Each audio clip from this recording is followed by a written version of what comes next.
they call me Pip Pop, I specialize in hip hop. Cause I'm down with ciphers, with skillets where I might begin to tip your girl. If she's the flyest, flyer than the other broad, waking up the mission rod. Isn't that odd? Instead of saying my bitch hard, it's not about knocking you. You feel like clocking you, forget it. Extra a little second, I'll be clocking you.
Pipe it in. Yeah. Yo, what's up, everybody? Welcome to Wes Smith Variety Show, episode 53.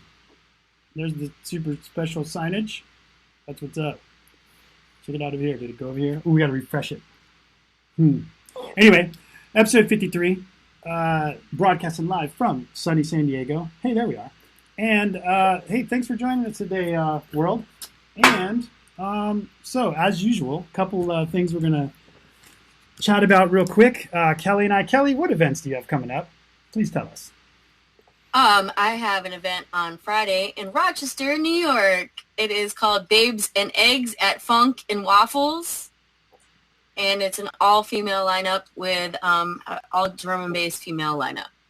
Babes and, did I get that right? Babes and Eggs at Funk and Waffles? Babes and Eggs at Funk and Waffles. And then in July, we have the Juice Night Out. You want to take that one over? Yes, for those of you that were tuned in listening to our Cypress Hill remix today, thank you. We're going to try to play something new each episode. We have a catalog of almost 500 now to pick from, so by new, it may be unreleased like that, or it may just be super old or just awesome, in our opinion, because we do not give advice here. But anyway, yes, so Vancouver, what are we doing there, Kelly? There's about, 100 names on it. Electric Love Music Festival, end of July. We are July 28th, Juice Night Out session. You, me, and Ground Score. And that's going to be a lot of fun. We got the Function One sound system that is on the beach, which is super cool. We haven't done that one before in the 4 years that we've been there. So big shout out. Yeah, cool. Big shout out to the whole ELF family and up there. And and everybody, and we'll mention more and more of their names as we go along and do other episodes. But what else do you have to say about that event, Kelly? The lineup is super dope. They just came out with the final lineup today, and it's ridiculous. There are so many people playing. This place must be huge. It is big. I think it's about 4,000 to 5,000 people is what they're looking at this year. I think they just sold out the tier 3, and I think they just have tier 4 left.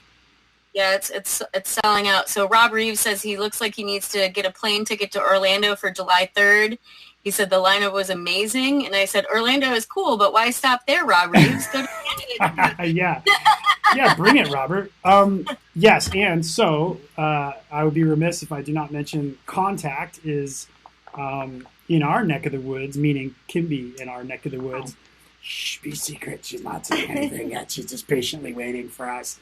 But Contact, go check it out, nativealien.com, all the details on that joint. And then the July 3rd thing that he's talking about is in Orlando. That's me. Kelly's not on that one, but that's me, Kimball Collins, DJ Icy, Keith McKenzie, and Scratch D.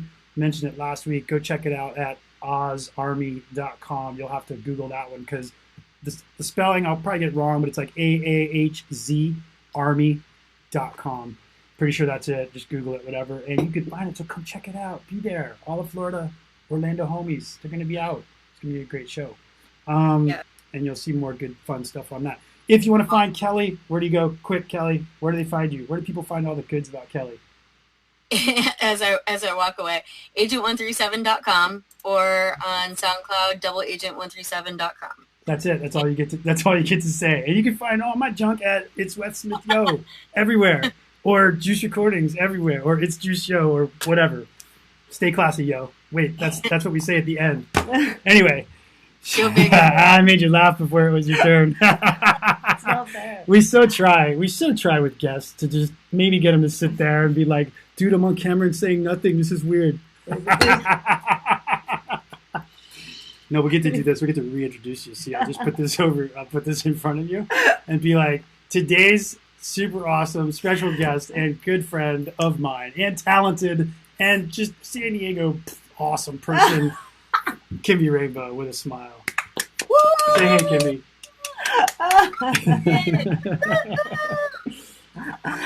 Well, hello, sir. What's up?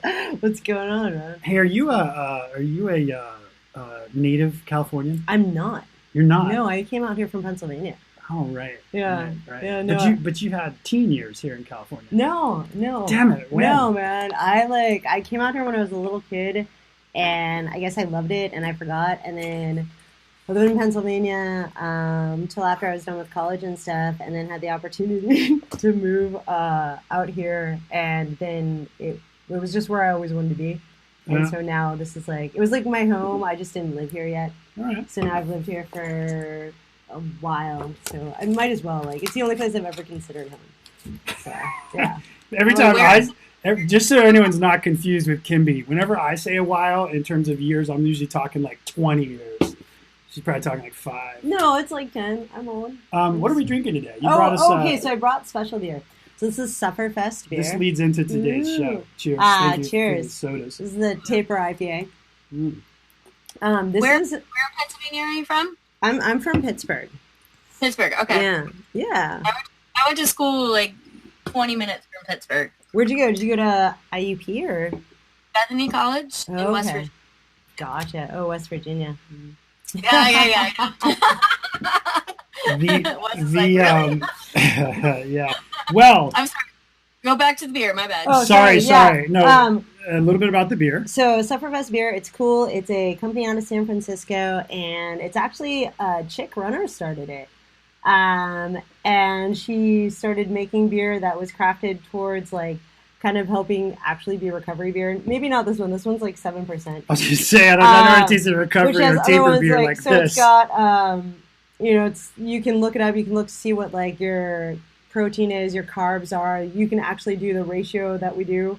So you know what's Shout out to Sufferfest. Sufferfest. I'm going to turn it so that it's visible in some way. There we go. We got them. So yeah, I heard about them on Twitter, and I went to get the beer, and they have it at Bevmo, and it's good. And supposedly, like, I like really to pretend. like this beer. Yeah, I actually me really too. like it. I know, that was the thing. It was like I bought it because I was like, oh, it's a thing, and then I was like, this is actually really good. Kelly, of all the unofficial sponsors we've ever had, this is one we need to hit up and be like, yo, we can hit them up. If you send us a case of some Sufferfest, so we're runners. They have the whole, also, like, it's not just the IPA. They have, like, the blonde, they have the lager, they have the pilsner. She has the whole freaking thing of all of the, like, so I'm pretty pleased. If we're still talking in 2 hours and drinking these, I can tell you it's going to be some funny shit coming out of my mouth. Yeah. I should have prepared. What? Yeah, Kelly, grab your box wine. Grab your bevy, yo. Real quick, I've always been curious and never asked you. So, let me say this real quick. Rewind. I usually tell people how I know people, and for the most part, through 52 episodes, I think pretty much everybody. I won't say they certainly haven't all worked in the music industry, but I have either met them all through that, or I have partied with them extensively at that. And I think that probably goes both of those for you. Yeah, there's a bit of that. Yeah. A little bit of partying and just a little bit. DJing. San Diego is a great scene. Yeah. All that stuff. And then, which means I kind of know you through music. But maybe you can tell the story about how we first talked about running. Somehow, you seem to remember better than I do.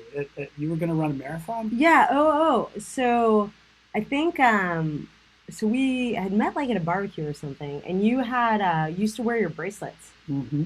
And you had like one of your bands. It was from like a marathon, or it was a running, or it was a Live Strong beer. It was a Boston Strong Memorial thing, or a Live Strong sort of thing. And I asked you about it, and you had mentioned that you were a runner.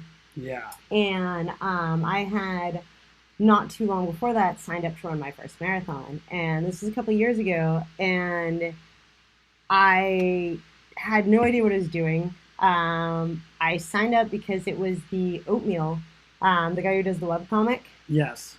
He does a marathon, has for the past couple of years, called Beat the Blurk, or Blurch. I'm not sure how to pronounce it. Where's that, in San Diego? No. So it started out in Washington, and then they expanded it to Sacramento, and then I think like New Jersey or something like that. And I ran the one in Sacramento on the American River Trail. So this was my first marathon. I signed up because I liked the Oatmeal.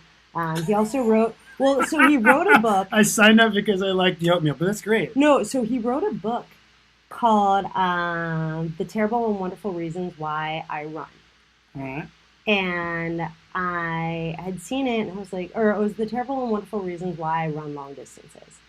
And I was like, what is this about? And it's a comic, it's like a graphic novel, and it's all of these comics that some are longer and relate, some are just like short bits, about how he went from being unhappy and overweight and started running, and how it changed his life, and then, how it impacted his life, and also crazy adventures that he's had running, such as being chased by giant Japanese hornets when he did a 30-mile run, and then like coming upon a grape soda or grape juice, a purple drink, basically, vending machine, and he was just like dying of thirst and just escaped like possible death from these giant hornets in Japan. Yeah. So it's a crazy little book. Oh, that was in Japan. Right? Okay. Yeah. And what was the name of the book again? It's the Terrible and Wonderful Reasons Why I Run Long Distances, and the guy's name is Matt something, but he's the Oatmeal. And so I'd read that, and then I was like, this guy throws a marathon. If I'm going to run a marathon, so they have, at all the aid stations, they have purple drink, they have cake, they have, throughout the race, there are guys in inflatable blurch suits, and the blurch is a giant puffy cloud cherub thing with wings. Just now I'm starting to understand a little bit more of your interest. You. And so I was like, if I'm going to run a marathon, I'm not a competitive person. So this was just complete and total, silly fun, let's have a good time and do it. And it was in Sacramento in, I don't know, October or something like that. The weather was beautiful.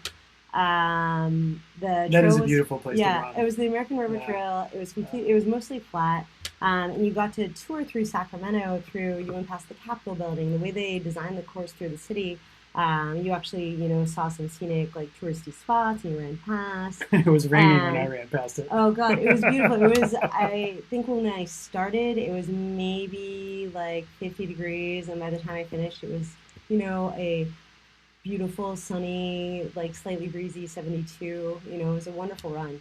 But prior to me doing any of that, like when I first signed up for it, I was terrified. I had no idea what I was doing. I have no friends who run. You were the first. Well, I have a couple friends that run a Couple miles. We'll talk about that for sure. That's like one of those things where it's like, oh, so you run? Yeah, let's go run a couple miles. And you're like training for something. You're like, oh, what are you gonna run today? 10. And they're just like, whoa. Can I ride my bike? Yeah, and then there was the thing where I'd talk to people and they'd be like, oh yeah, I did a marathon. And so I learned, especially with this one, people say they did the San Diego Rock and Roll Marathon, and they mean the half marathon. Yes. And I think you mean the marathon.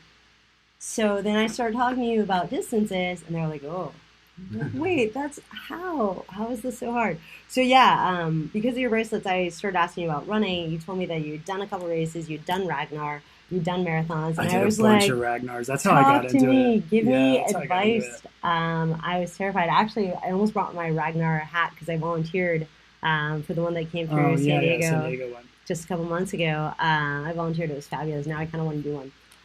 Well, let me rewind a tiny bit for runner people, because so maybe just a quick background outside of how just we know each other generally, but so we both just ran Rock and Roll Marathon. We got a bunch of funny things to talk about around that today, including the active shooter.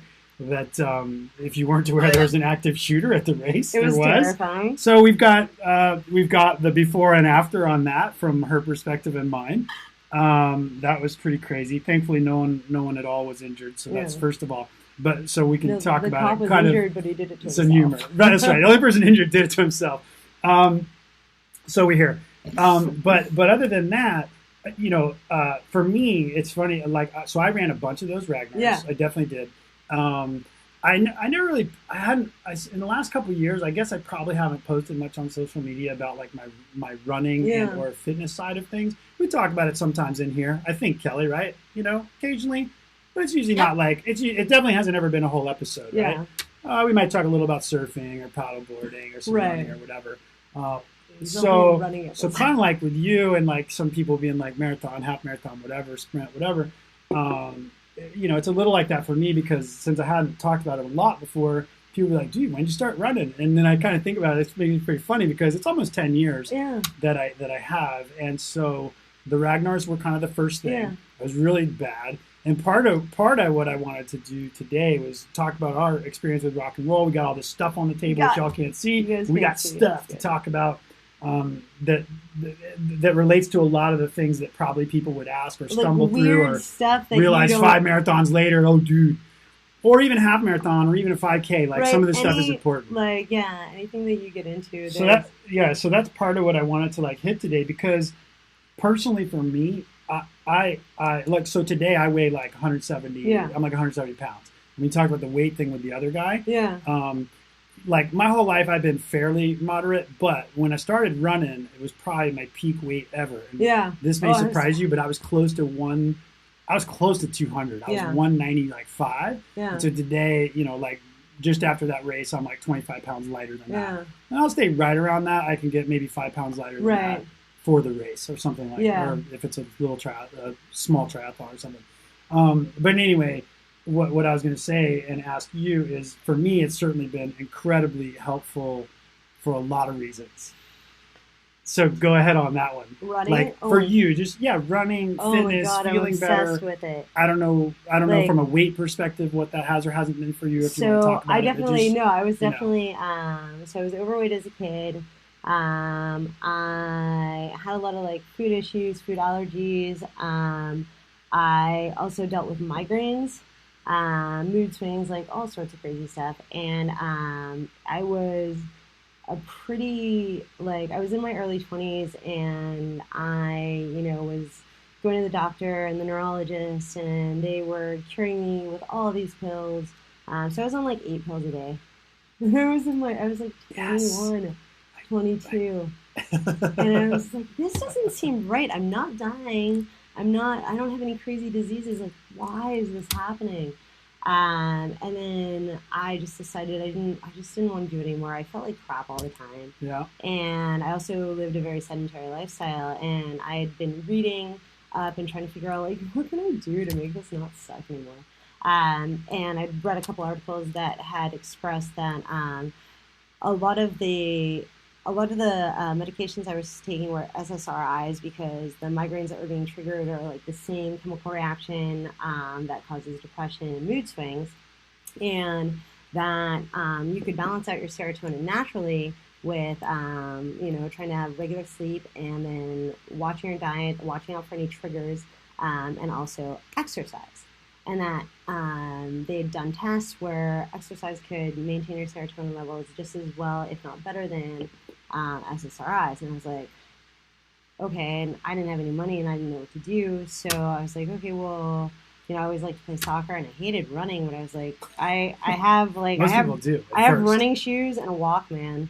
So, this is back in the tape player days. And so I started running, and then when I moved to California, I ended up not having any friends or knowing anyone, because I moved out here with an ex who then, him and I split, but like not in a bad way, no. But then when he split, like he moved out of town, so it was me in San Diego, and I didn't know anyone. So the only thing I knew was like, I lived by the beach. I lived right around the corner from here, right by what's it called?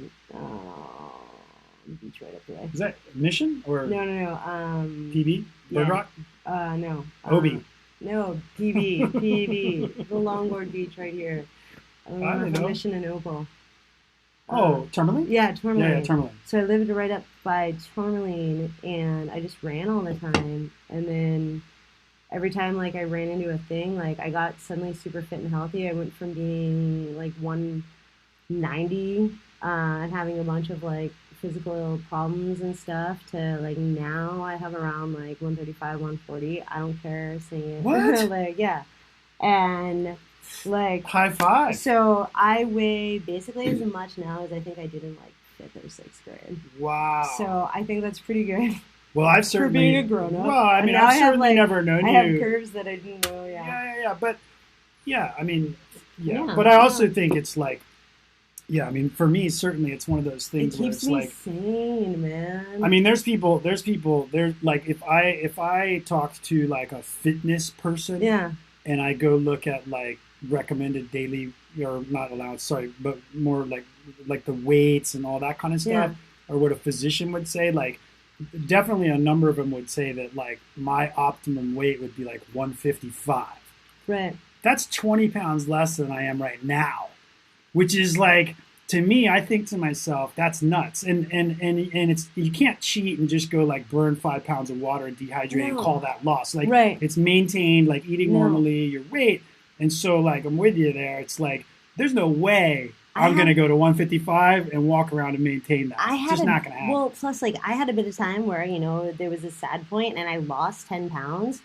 And all of a sudden I had people coming up to me and asking me if I was on drugs.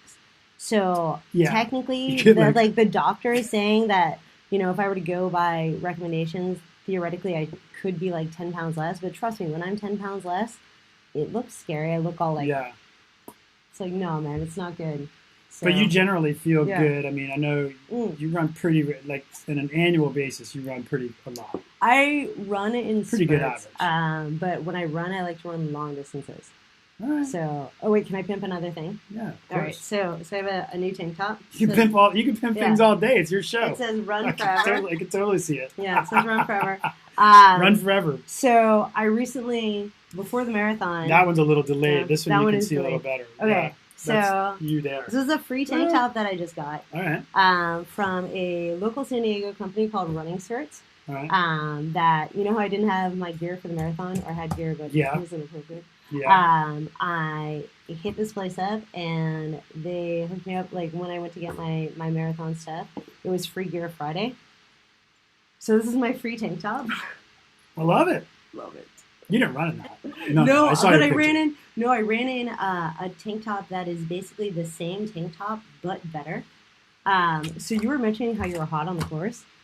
I wasn't that hot on the course, and then I forgot. Only at 163. So I was wearing a magic tank top that is like the same cut as this, but on the inside there are xylitol hearts. And as the hearts get wet, either from sweat or water, they get cold. So I was wearing basically a little cold tank top, and I was like, I never felt hot at all during the course. We were talking about my vest. I take the Yeah. Burning Man Oh, has that yeah. stuff in it. Yeah, that stuff's But amazing. it's too heavy to run in. So I didn't think and about it's it. And then I went like this at one point. I touched my belly. I was like, my belly is cold. I was like, wait a minute. The shirt works. The shirt works. So shout out to Running Skirts for having a cool tank top. And since I got that one, it was free gift Friday, and it was like, so I got a free tank top. Love and it. I was like, this is awesome. And the orange is great. Yeah, and the orange is great. Kelly, who doesn't like free gifts? Right. I'm a big fan of free gifts. And who doesn't like monkey butt?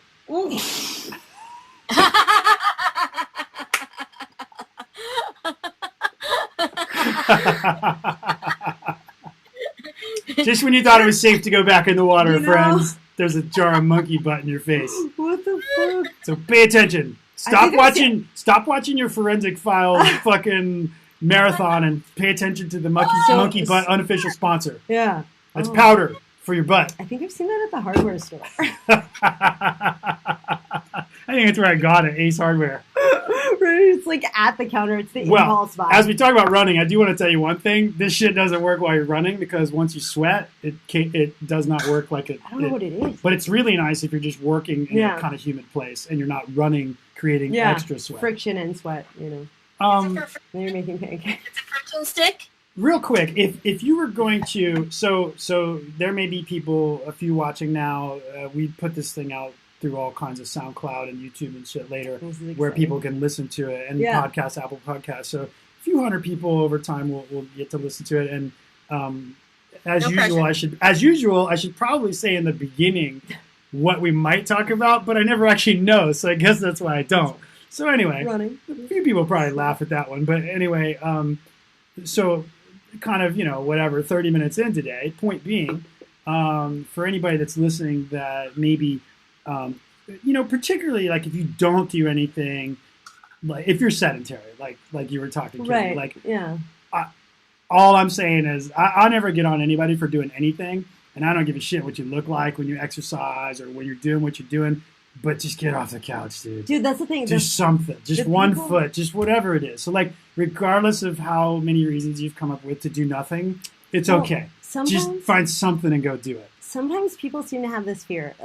People who are sedentary seem to have this fear that people who are active, that see them trying to get active, are going to judge them in a negative manner. And it's so very much the opposite. If you're a sedentary person that, decides to start going to the gym or decides to start running or that sort of thing, like any of us who are already doing the thing are going to be like, yeah, dude, I'll right on you. Like, do the thing. Like, I started like that. Like, that's awesome. Like, I'm so, like, go you. And I think that's an important thing to realize. Like, if you're sitting on the couch, you're like, well, I don't want to start running. Like, people are going to look at me. People are going to judge me. Or like, I don't wear the right thing or this and that. Like, I don't want, like, I'm fat. Like, I can't work out. And it's like, oh my gosh, no, that's the thing. Is like, if we see you, like, we're the ones who are like, that was me. Go you. Yes, you got this. You can do this. And I think it's a weird psychological thing that I feel like if more people knew that, like, it's fun, awesome, like there's a weird supportive group of like you just wanting to like be strong, like the people who are like, yeah, we support that. Like it's like if you work hard, we're working hard. There's not people who are fit and do these things who don't do the thing. Yeah, and I would say 80%, I would argue to say that 80% of the people you see, we live in a very fit area, right? We do. San Diego in general. And then Dude, where we are right now, I tell people sometimes, we're near Pacific Beach. So for me, I live right near here too. So I run up and down this boardwalk.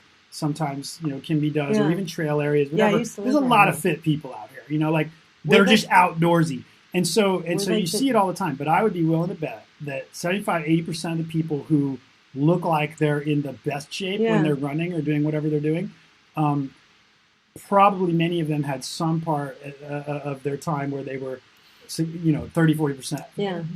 Let's say 25% heavier, and got to where they're getting. Very few people are like, the college runner, the high school college track person, or forget running. Let's say the wrestler, the football, the cheerleader, the whatever, and stay the way they were when they were 18 until they're 30, 40, 50. And you see a lot of people around here that are those ages that look, and like you said, but they're not. Are probably better fit than they were when they were in high school or college. That's exactly it. And maybe their shape's a little different or whatever, but it's cool. It's weird because so many people out here are transplants, and so instead of being, if I look where I grew up in Pennsylvania, in Pittsburgh, if I look at people who are in my age range or that sort of thing, they are the people who were the, high school or college athlete, and their health has kind of degraded over the years. Versus you see the fit people out here. But in all fairness, you have year-round fitness, and we people in do not. Agreed. No, 100% totally agree. That's why when you guys are drinking beer, I'm eating sweet potatoes. 100% agree. 100% agree.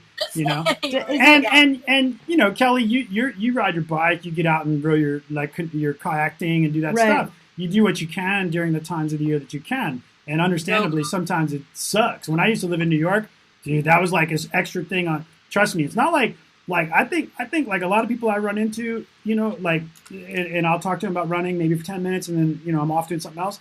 Like the impression they're left with is like, oh, I've been doing this my whole life, and I'm like in good shape, or maybe in perspective of them, or I think I am for me. And then like it's just this magical thing that is not even though like I'm not Hercules, it's just this magical thing, and you can't run 15 miles. Right, dude. Less than 10 years ago, I couldn't run a 12-minute mile. Couldn't do it. Couldn't do it. I was up to 190 something. Yeah. Like I'm telling you, I was living in New York. Yeah. I can't blame it on New York because there was plenty of places to go. You just have to dress right for the weather, and you got to get up and go do it. I know. It gets dark so early. It's cold. Is that you don't sweat. Like when you're here, you have to go and purposely think out something that you can do that you would sweat. Yeah. Because in the winter you don't sweat. You just like literally free. But I'll tell you, even when I lived in New York, I still have the same thing here in San Diego, even though the weather's better. Dude, there's days when I was like training for this marathon, I'm like, oh shit, today I'm supposed to do a 10-mile tempo run. I'm just like, dude, I'll do it tomorrow. And then I'm like, totally, Kelly. And then I'm totally like, dude, like, like every now and then I would be like, but if I flunk this shit, like I'm doing it for me, but at the same time today I don't feel like me, so I'm going to do it because Kimby's doing it, so I'm going to do it. So it's not like we train together all the time, but I knew like we were going to be there on race day, and we did some runs together, and I'm like, dude, I can't just be like, I can't show up like to get my bib and be like, yo, Kimby, I'm going to run the half because I didn't train. Well, and plus, like, because my training is terrible. Did you see the picture that I showed you? No, hold on real quick. What was that, Kelly? Is that the key? To have a partner, like to partner up and... I don't know. This is the first time. I think it's okay. I don't train well with groups because I have a training plan, and you didn't use a training plan. So she's somewhat gifted as well, but she didn't use a training plan. But I just so people know. So if you're looking for like where the hell do you start? Like maybe you're the super analytical person. Well, I think this is partly what I thought about before we did today too when we started talking about running, because you are not an orthodox person that wants to. Or even needs to feel like you want to have a plan and train. For me, I'm like, dude, I'm gonna test out a plan, see how that works. Didn't like it, so blah blah blah. This is the third different one I've done. I've done this one 3 times out of the 6 marathons I've done. I like this one a lot, and I stick to it for the most part. Like the things I miss will be like some stretching or warm up, but the runs I get all those done. And Kimby knows because the few runs we did together, she'd be like, dude, I'll go do a tempo run with you guys. And we go out and do it, and I would leave her behind, and she's like, yo, dude. And I was like, dude, I got to do my run today. So, like, I told him that I might not be able to keep up because I'm bad at training. And then also I didn't know what a tempo run was. So I thought he told me we were going to do like 8:58. miles. And so I was like, okay. Minutes per mile. Yeah, minutes per 8:58 mile. pace. Yeah. And so I was like, okay, so we do like a warm-up mile, and then we do an 8:58. And then I thought, like, then you had like a 30-second rest, and then you did another. And so, like, I started slowing down. I was like, what are you doing?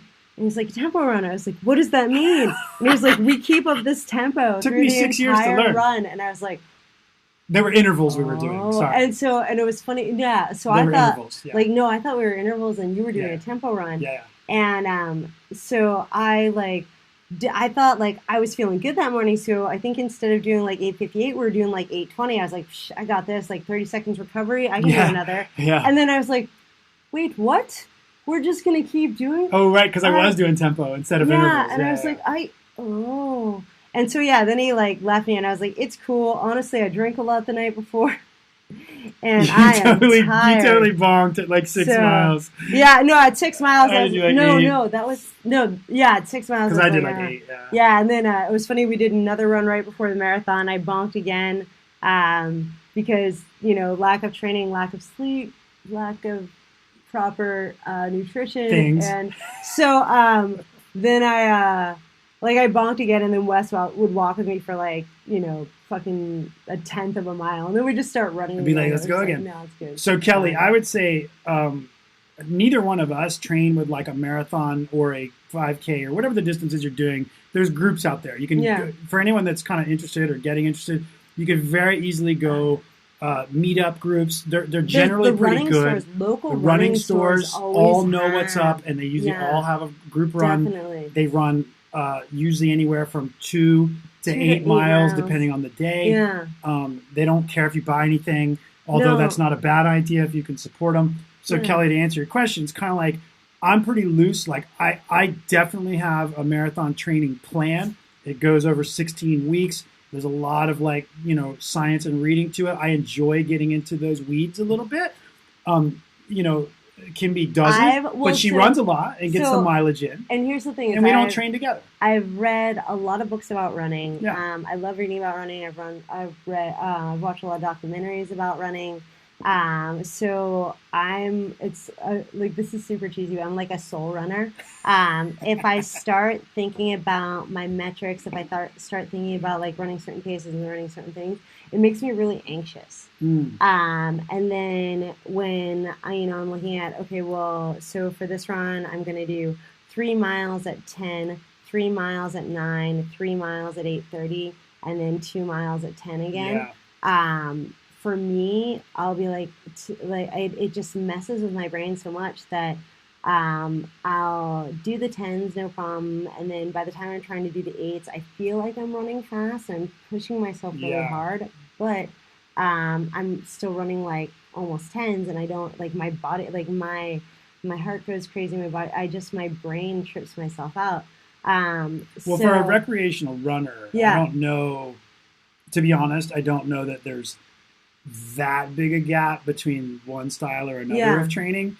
I think for an elite runner, which I am not, I do think there's probably starts to become a significant difference between contending and winning. Yeah, that's fair. But neither of us are in that class. It definitely depends on what your like what your goal is. Like for me, my goal is like I just want to do the thing. You finished under 5. Well, no, I finished at like 5:09. But I mean, I sent you. I didn't train most of April.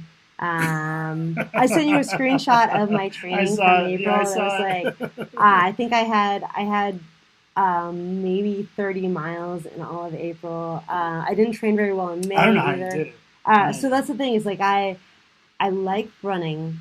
I feel like if I train, so I want to train because I want to do a 50. So for that, I'm actually going to have to train for. But when it comes down to running a marathon, I just like running. And so I can run a marathon on just, mediocre, like running every so often. I do the thing where I'd put off running like 1 day, 2 days. I'd be like, I'm supposed to do a 4 mile, I'm supposed to do a 6 mile. I missed both of those, so today I'll do a 10 mile, but I can do that. So if you looked at my April thing, it had nothing, and then like a couple of 30-mile runs, or 30-minute runs, 30 miles, I mean. A couple of 30-minute runs, and then the next week it was like an hour and a half, an hour 45, and it's like 2.5 hours. So I just went from like nothing to super long runs. just because I like it. Yeah. It's just, Well, it I just mean, feels good, man. so something I learned this race by reading a lot more stuff, Yeah. and it happened to be part of that Brooks Hansen. So for anyone that's curious, the marathon training plan that I like the most, that's worked for me the best, has been this Brooks Hansen or Hansen Brooks. You can go Google it, and it's called Marathon Method. So that's they're like trainers out of Midwest somewhere. Been doing it forever. It works. They've coached. Like again, I don't care to be. I have no aspirations to be elite. Couldn't even do it. But point is, they have a beginner. They have a just finish and a beginner and a whatever. And I think they have a half marathon plan too. They don't go below that. Yeah. But to both of our point, for anyone that's interested at all, find a local running store. Do it. They almost all support these couch to 5K deals. Get into it. And even if you don't super love it, maybe just do another one another time that's a little longer. Just give it a shot. And just one more. And just try not to give up on whatever it is you learned the first time. Yeah. And that's how after 5 or 10 years you'll end up being like, oh, this is kind of cool. Well, and honestly, running, I mean, beyond just doing races and stuff, it comes into play in a lot of different aspects in life. If you're going to go walk around a city, if you're going to go someplace where there's hiking, there's over there. Oh, they're over there. Yeah. That's the problem. I'll be right back, folks. Yeah, no worries. If you want to go hiking, just being able to be fit and comfortable enough to, attack any activity that comes your way is cool. And also, so there are companies in San Diego, New York, Washington, a lot of different places. It's called City Tours. And I think their little thing is we run this town, right. and you actually can do running tours. And taking from that idea, I was in Prague earlier in the year, and I was there by myself and I didn't have anything to do, so I just looked at a map and found a bunch of cool things on the map that I wanted to see and made a loop, and it was like a 6-mile loop. So I strapped on my headphones, running gear, grabbed some water, and I literally run toured a chunk of Prague.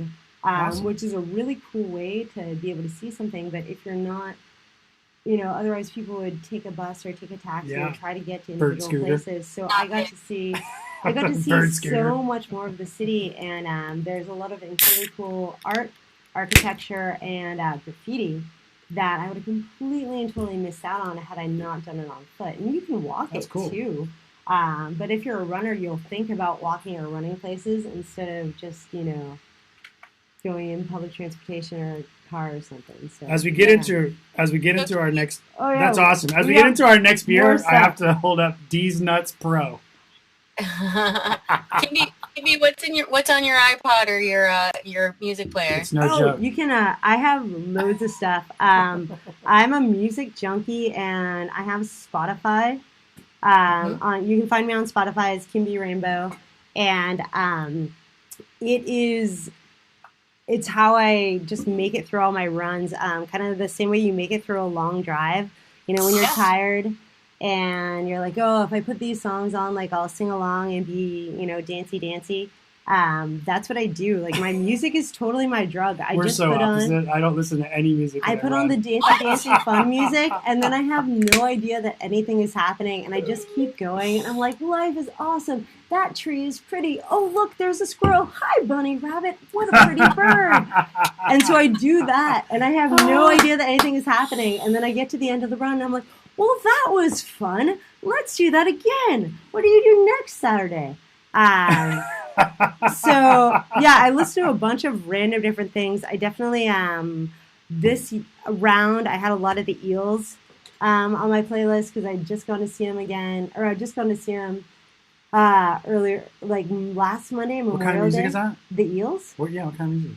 I don't know. How did you grow up through the '90s and not know who the Eels are? That's why I asked you to come with your music knowledge. Do you remember the song Novocaine for the Soul? Yeah. Okay, so that's that guy. Okay, all right. But they've been around a long time since, and they have loads of amazing albums, and they've been one of my favorite artists since I was 19. And so there's a bunch of that on there, and then there's Brett Dennen and The Cure, and a lot of sing-along poppy, just How amazing is The Cure? More musically speaking, how amazing is it that they've lasted so fucking long? Oh my god! They're an alt When I they're was not. a kid, I mean, they're their own thing, but when they're I was just a like kid, I whatever. named my turtle after Robert Smith. Yeah, Yep. yeah. It's totally amazing. Yeah, Kelly, no. were you ever was Agent 137? Well, clearly not Agent 137. But was Kelly Ross ever a Cure fan? Oh yeah. Oh yeah. Yeah. Yeah. Not too many people that aren't Oh my gosh. at some point. Yeah. Right? In their That, life. that was the. I'm going to date myself, but yeah, that was definitely the 80s for me. Yeah. Yeah. Maybe. Yeah. There's if on my I liked him in Spotify the there's 80s. a I mean, I've huge always group liked of him, this, yeah. but I went to. They're one of the few bands that I saw play Yeah. 20 years apart. The Cure and That- Depeche- too. That is cool to Me see. too. Yeah, to see a band play when you're a teenager in high school, And then like you go with see- that thing going Yeah. on, and then, in that group of friends, and then 20 years later, see him again with that group of friends is a complete Oh. fucking twister. See, I got to see him. I Yeah. got to see him in It's great. Pennsylvania. It's just great. Yeah, and then Yeah. I got to see him at the Santa Barbara Bowl when they played like a decade or so All right. ago. The other band I saw like Oh, that. and then I got to see him here in Chula Vista. Oh, you've seen him 3 times. Yeah, so Nice. I may have seen him. I know I've seen him 3, but yeah. So they were my favorite band since I was like 10. So yeah, may Yeah. not be a music person, but I'm a music junkie. The other band that I saw twice, 15 years apart, was Billy Idol. Oh, I've never seen him live. Oh, Billy Idol. And that was crazy. Seeing him, the Cure developed musically and changed and did a lot of things. Right. And Billy Idol It's just Billy. was just fucking energy. It was so crazy, man. It was like the first thing I thought, and the first time was in Florida when I was in college, and then the second time was in New York City. Yeah. And I just couldn't believe, I was like, this is crazy, dude. This guy, has he been doing this for 20, has he been doing this level of energy this long? What is he on? And then I did more is he still research on him to alive? find He's out on he's it, not, really a big, I mean, I'm sure he's done his partying, Yeah. but he's not, in later life, he's all with Right the along, biking go and straight, Harleys and yeah. all this shit, and he's not really, It's like Train Spotting too. he's just a not- high energy dude, you know? He still tours! He You still didn't think tours! He's not done! Oh, man. I didn't even know he was still You're alive. not fresh, Money Penny. And have you never seen him in concert? No. I suspect it's still the same. It's been like 10 years since the song. But when he wears that leather jacket, when he does the fist thing Yeah. and raises the lip, dude, the whole place goes bananas. Really? It's like they're all waiting for that. It's so crazy that the fist up and the raised lip, that whole thing Just is like- like everyone's trying to do freaking it. housewives and grandmas are like, yes. oh If you my have God. if you have no idea who Housewives and Grandmas, if you have no idea who Billy Idol is, go Google Billy Idol and look Ask for your his mom. his pose of with the lip up and the fist. It's just like the rebel yell, that whole Just thing. scream. Dude, it's intense. It's intense, man. Yeah, but the part, like I said, the part that was so crazy to me was I couldn't believe a clearly different audience. It wasn't just like they transported all the people when I was a teenager to when we were adults, and that's who was there. No. It was like a mixed crowd. There were definitely older, Oh, that had seen it before, but there were young people too, Dude. and they all knew what was about to happen.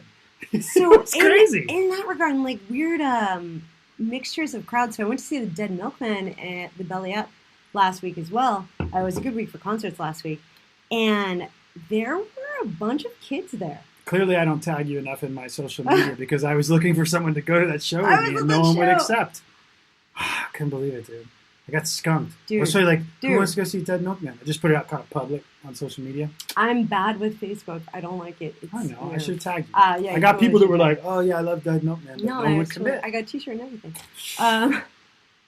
But there were a bunch of kids there that were like We're gonna end the like show. I'm 20 so mad. no, but there were like a bunch of 22, 23-year-old chicks that were there, and then the Bomb Pops, the band that opened for them.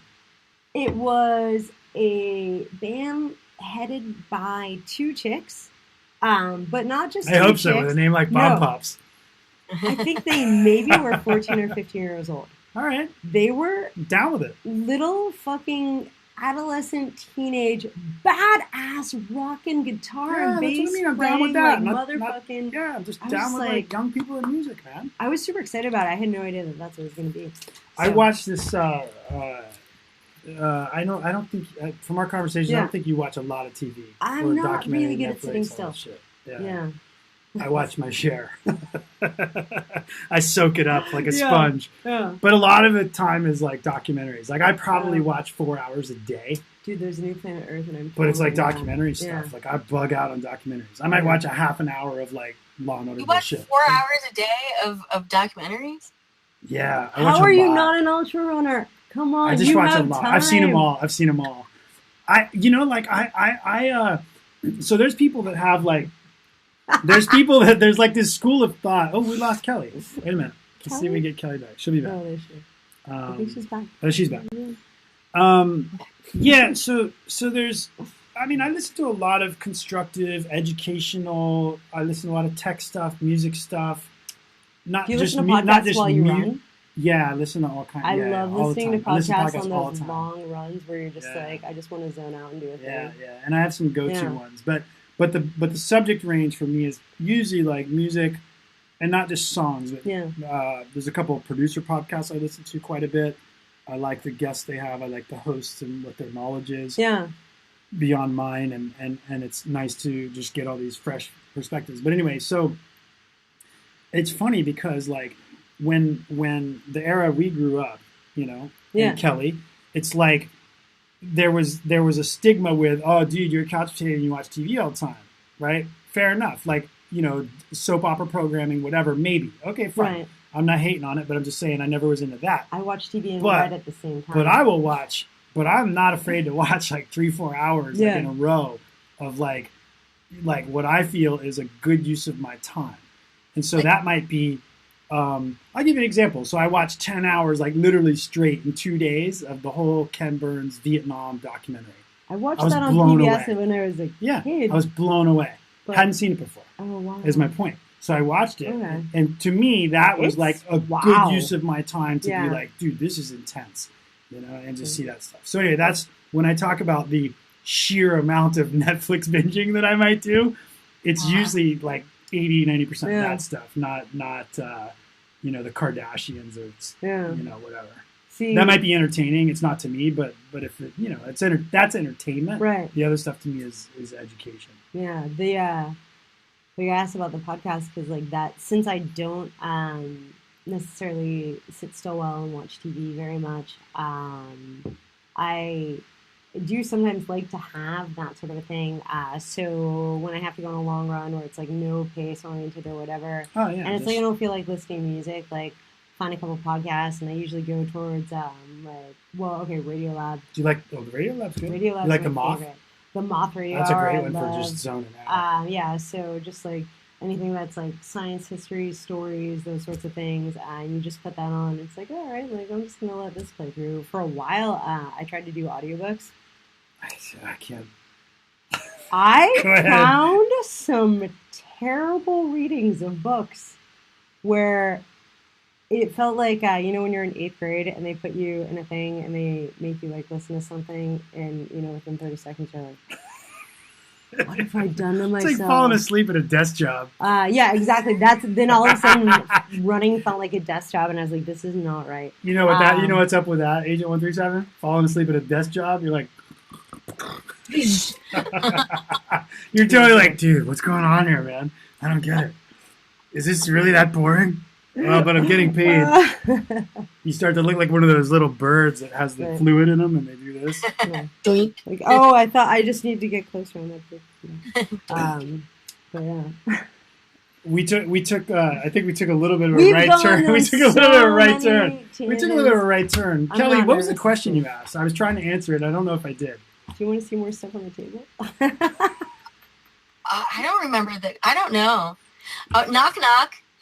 Oh, a knock knock joke. Let's take I a was knock knock promised intermission. knock-knock Knock jokes. knock joke, Okay. please. Let's go. Knock knock. Who's there? Honeybee. Honeybee who? Honeybee a deer and open the door, please. I Wait for you. don't know. No, she's not outside. She's just maybe it's hot. Let's do that. Let's talk talk about a about few stuff. things. Let's talk about a few things on our table. We brought all this shit. Let's start out with our We have a bunch of bibs. stuff. Let's start out with our bibs. Okay, bibs are cool. They let us personalize them. So Wes, being ultimately classy, did get some. I didn't know any better and never had the opportunity to customize a bib before, so I put Kimby. But when we took our picture together at the expo, it said, "Get some, Kimby." or Kimby gets them, but you know. Great. So great. yeah, the bibs are cool. You're supposed to write stuff on here. Right. Like both are blank. allergies to medicines, list of current medications, your medical history, your hotel or local address. So if anything happens to you, they can just rip it off and be like, "This is where they're at." But so as you can see, they Wes don't need forensics or DNA. Wes and I were like, "F it, seriously." You have our information. We gave it to you already. Fuck it. And then also this squishy thing right here. This is what let everyone know while we were running where we were. Yes. So these are our tracking chips. So Rock and Roll Marathon, like most like fancy, expensive marathons, have an app that lets you track where you are. So and I guess this go get it from the App Store. So Rock and this Roll one's Marathon. rockandrollmarathon.com. Well, I did track both of you guys. Yeah, This Kelly one- did. She tracked. So this one I guess is way better than the New York one. The New York one was about 10 or 20 minutes behind. Rock and Roll's got their And shit this together. one, well, and also I think San Diego, just less tall buildings and that sort of thing. So these guys have their stuff Maybe. on point though. Yeah. So my friends and family who were trying to attack me, attack me. That's that's what I had, you know, it was funny. So I made I don't know if you saw it, but I made a post. I changed my profile picture. It was you and I. And I put the link there, track us. That's all I said. And it was funny. And Kelly, this is a question for you as well. So 6 people text me like within, let's say, an hour or two of me finishing. All women. Oh. Which was funny. And I don't mean that in the sense of like dating or that kind of thing. I mean like my mom, Kelly, you. Because women care. Whatever. It was very interesting to me. Not one dude saw my post and like was like, "Are you okay?" And was like, "Dude, there's a shooter." Like nobody, dude. But all the even. All right. Well. In all fairness, so I knew that I was tracking that, but I also saw there was an active shooter. But I knew that you finished and that there weren't any casualties. So I was like, I don't want to ruin your time and because I know that, or for example, Burning Man last year, I came back from this awesome experience, I'm having this great time, and all anyone could talk about was like the guy that jumped in the fire, which is absolute tragedy. Don't get me wrong, but like and that's all anyone could ask me about, and I was just like, so I was like, okay. No, I didn't see it. Yeah. No one died. I know something happened. I figure we'll talk about it later. How did you do? Awesome job. Here's your time. Let me send messages out. No, it gets intense. I did have a bunch of text messages. So I was out. Being like, well, tell us about it because I was. So where were you? No one got hurt. We said that, and that's awesome. Did you know this was happening at the time or no? I didn't. She did. So where were you? I finished and was home. You finished. You were home. I was home. It was. So okay. So here's the difference. Let me real quick talk. But real quick. Let me talk about times a little bit. We put those numbers up earlier, and if you're just listening, you can go find those numbers. Mine was 30944. Kimby's was 32054. Yeah. And so you can take those numbers, get the Rock and Roll app, and you can go see the results that I'm talking about. But point was, mine was about 4:08, 4 hours 8 minutes. Yours was roughly an hour longer. Yeah, which is funny because I told everything that I said. I like all my planning for the marathon was but all the things that I said I was going to do for the marathon, I said what time I was going to complete, what my miles were going to be. I nailed all that. But did you know that your time and my time both are in the top 50% of average finishers for the gender? For being a lazy ass, like top 50%. I mean, not killed it, but I mean, being in the top 50. I was in the top 50% the entire time. In terms of like annual marathon runners per year, male, female. So, That's what I mean. Oh, And this race. I meant just for this race. I was in the top 50%. I think the average, because this is a huge one, I Yeah. think the averages probably work out across like New York, Boston. So, 'cause they're and big, then Hawaii. for the women that ran the race, I was like in the top like 32% Yeah, or I something saw. like that. I looked. And I was like, oh, hot damn. Like, Yeah, that's what I was and I like, keep fuck thinking, yeah. like, man, if I train, I know. maybe I could do a thing. Telling you, man, maybe try it. Consistency is my nemesis. I There's no swear to rush. God, it's so hard. There's no rush. I'm just gonna keep running. There's no rush. I'm just There's gonna no keep rush. running You more. could run like well, so for a since I long just time. did 26, and that was I basically treated it as a glorified training run, so I didn't get too anxious about the race. Yeah. And so tomorrow. Do you know what tomorrow is? I don't. It's National Running Day. I'm not running. I'm going to Mexico. What time? You can run before. No. No fun of us. No. fun at all. The answer is no. I'm going to do some things in the morning All right. after today's How about drinking. this? I'll run for you. And How far should we run I about? love that. How far should we run about? You can run 8 for me. 8 for you, just for you? Yeah, That's so just- you but, put in a good like- 16. Are you running in Mexico? What are you doing in Mexico? I'm not running in Mexico. He's going to Oh, I Mexico. thought you were. I I'm thought running. No, I'm going to hang out with one of our prior variety show guests, Michael Which one? Timahura. That's just his made up last Yeah. name.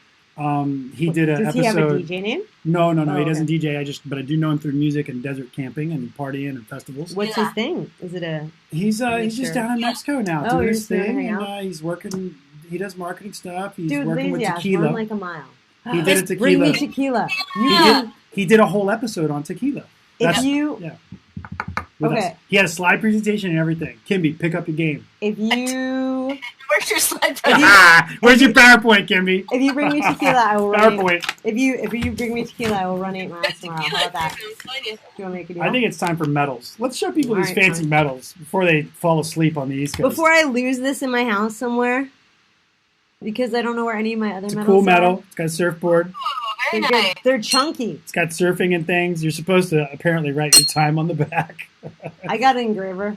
We can. Hey, let me tell you do something. actually. When you get excited and finish whatever it is you finish, first 5K, whatever, what Kimby just did, when they go to put this thing on you, close your mouth. Because if it hits you in the teeth, you're going to be at the I don't let them dentist touch the me. next Oh, day. I'm like, oh, Yeah. thank you. These are no joke. So no, these are like. Yeah, these are I Those are have those are no joke. I have a It's super joke. heavy. Go for it, Kelly. Oh wait, Please is it bring knock knock? it. Entertainment. How do crazy runners go through the forest? No idea. They take the psychopath. Ta-da. Oh. I got running jokes. What? Hey, I got another product, a specialty product that I love, Mr. Nipple. Oh, is that for chafing? You got all the chafing stuff. These are I don't have any chafing stuff. I'm these are sorry. well, dudes just have to worry about this, you know. I mean, So what these are, I want to explain to everybody. These are so you get a little 4-pack on a thing, and there's a little tab there, and you is it can Velcro? no. It's just sticky. You can like pull the the little tab is just I went the wrong way. The little tab is Like- just so that you can pull it off. Oh, it's a pasty. Okay, not to Oh, be shit. so not to be indecent though, but like I mean, if you get cold or something, No, it's like this. isn't You gonna. do like this. You put it on your nipple like this. This is how you apply it. Suddenly, now we have a PG rating, Wes. Now we have a PG rating. You put No, it you on your can't even nipple see just like it. that. Oh You yeah, can't see girls, it. ladies, for festivals, I'm for telling Burning Man, you. so you can't get the like the dust in the that might be. I am going to useful. warn you. Oh, God. I am going to warn you though. No, Ah! I ain't gonna lie, it's tough getting off. I'm just gonna continue to maintain clothing. So like, Anyway, that that is. Here we- I'm gonna say for my 2018 marathon Yeah. experience, Mr. Nipple, game changer. Mr. Nipple. Because if you don't, and I'm gonna warn the Yeah. dudes because Kimby informed me that Sports chafing bras. up here is not a problem because sports bra does a trick. sports bras are awesome. Dudes don't wear sports bras. No. I guess you could, but So I'm you not. have the shirt. So for the chin shirt, that we don't have. you will not believe it, my friends, but if you have not run, I'm telling you, even 5K, if it's the first time especially, you go run with one of these athletic tees, these kind of Yeah. wicking, Oh, or a t-shirt's even let's worse. show off the Yeah. athletic tee. Oh, I didn't bring mine. Yeah, This sure. is our free shit that we get. By free, I mean we paid to run a lot, and mostly what we pay for is The shirt. a shirt and porta potties, which I avoided using. And under that was this T-shirt. Right, exactly. But they're like nice tech tees, and I am frugal as fuck, and so most of the time, like, I'll buy stuff from the thrift store. How frugal are you? And so whenever I run a race and they give me a free tech tee, I'm like, oh yay, like cool, this is like a $40 tee I wouldn't buy, but I'm totally gonna run it. But then I'm embarrassed about people knowing that I run marathons, so sometimes I'll wear them out. My absolute paranoia is chafing. I swear to God. So dudes, I'm telling you, I've never had a chafe. And it's going to happen to you because you're not going to listen, or you didn't listen far enough into this episode, or whatever. So. And I'm telling you, put something on your nipples. There are other things. Look at how many chafe. Hold on a second. Oh, I'm a chafer. I'm an anti-chaferholic. Didn't you have the other squish? Oh no, that was one. Wait, trail toes. So, this is wow. How much? These nuts. What's happening? This is olive. Hold on. Can we? Is there a? Yeah, you can see it. Okay. Yep. So this is all of Wes's chafing. 6. Oh wait, 5 or actually, 6. to be fair, so the night before the race, I went to REI and I bought this one. Body glide. Because I actually wanted to.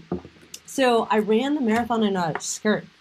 I've never run any distance in a skirt. I tested that skirt out. I did gear test a little bit. So I tested that skirt for like 2 miles. I was like, okay, this feels fine. And then I realized that I've never run in a skirt before, and suddenly I got worried, like, what if my legs swell? And then I experienced chafing. Friction, yeah. So I went to REI, and this is the blue one is for boys, and there's a pink one that's for girls, and I think it just says like her on it or something. Yeah. And so I put it on, but the thing is I've never chafed before, and I didn't chafe, so I don't know if that worked really well or if it can't hurt. If it didn't work at all. So, but either way, I did not have any chafing issues. However, like I'll tell you, the nipples is one thing, but for the chafing and my friends, I'm not going to demonstrate this one on air. Yeah. But this is.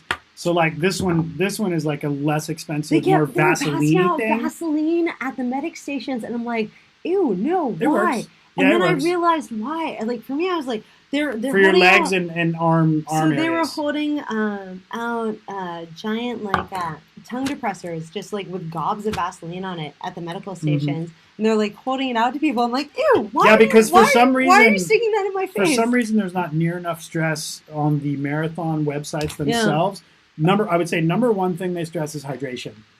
And that's great. Good on that. Hydration, electrolytes, good on that. But that's great. But chafing is. But chafing, I'm going to tell you what, it will not only ruin your race, it will ruin the next week. Yeah. I didn't. You can't do anything. You could be like, in the craziest sex relationship ever, and you'd be home and be like, nah, we good. We good. It's gonna be like 4 days. There's a product called Squirrels. There's a product called Squirrels Nut Butter. And there are some ultra runners that I am like fans of, and they were being sponsored by it, so I wanted to get that. But of course, as you know, like I am not very good at preparing ahead of time for things. So I felt like, oh, I want that stuff. Yeah. I was like, oh, well, we're 3 days out, so I can't necessarily order it and expect it to be here. Yeah. So I thought that they would have that at REI, and instead they had this blue, the pink stuff of that. So I used it. It was, I think, great. I don't know. I can't say. You can. Here's my experience with all these. You can pretty much, like, these are not, except for Mr. Nipple, the Band-Aids, that's imperative. That's a different thing.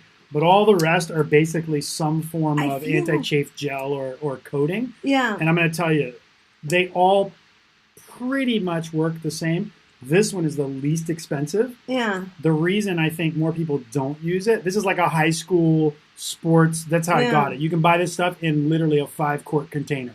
It's like made. It's called skin lube. It's called skin lube. It's very direct. And it's funny. People laugh and are like, "What's that for your butt?" And it's like, no, dude.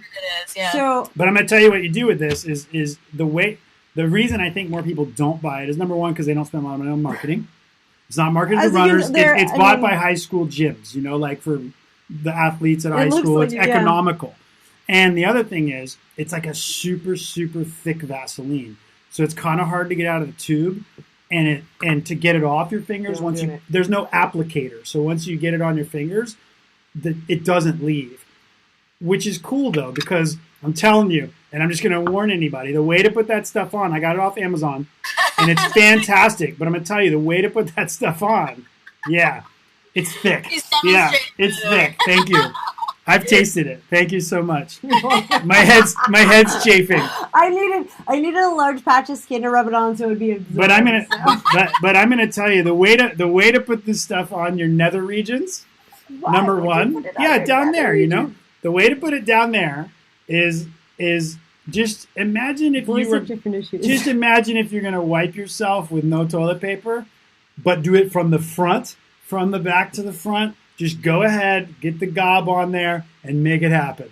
Like, that's the way to do it. I'm telling you. Like, they don't give instructions on it, so you got to kind of figure this out. And I'm telling you, that is the way to make sure that nothing has a problem So while you're here's my thing running. Silence. You just silenced both of us. We didn't say a word there for I'm telling you. I'm just reaching out to the homies because someone's going to do this wrong and be like, oh, this is really gooey. I'm going to put a little dab on the end of my pee-pee. And that ain't gonna do it, folks. I'm telling you, you gotta get down in there. So okay. So I mentioned that like I haven't had to really user experience these products, but as of right now, the longest I've run is a 50K, which is only a couple miles longer than a regular marathon.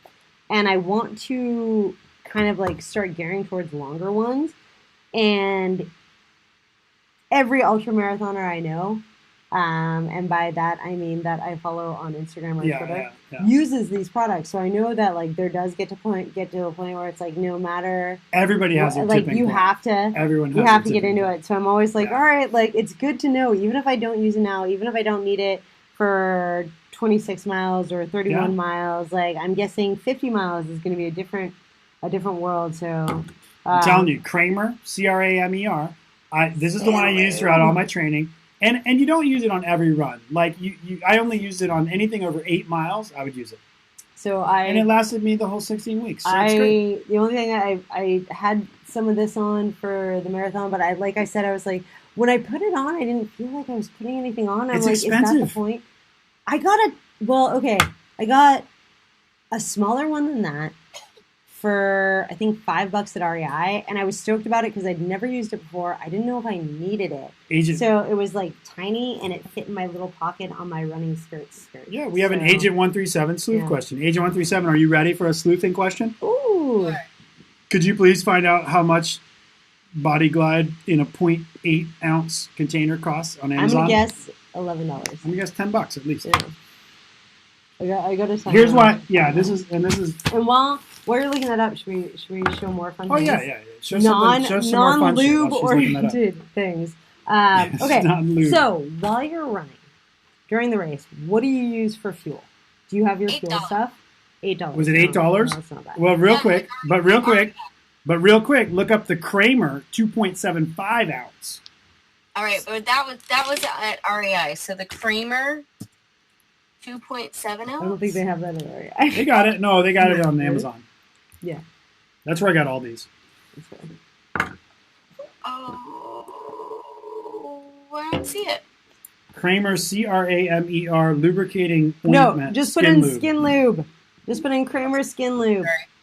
Skin lube. And while she's doing that, the only other one I'm going to mention, and we're going to move on from friction things, is trail toes.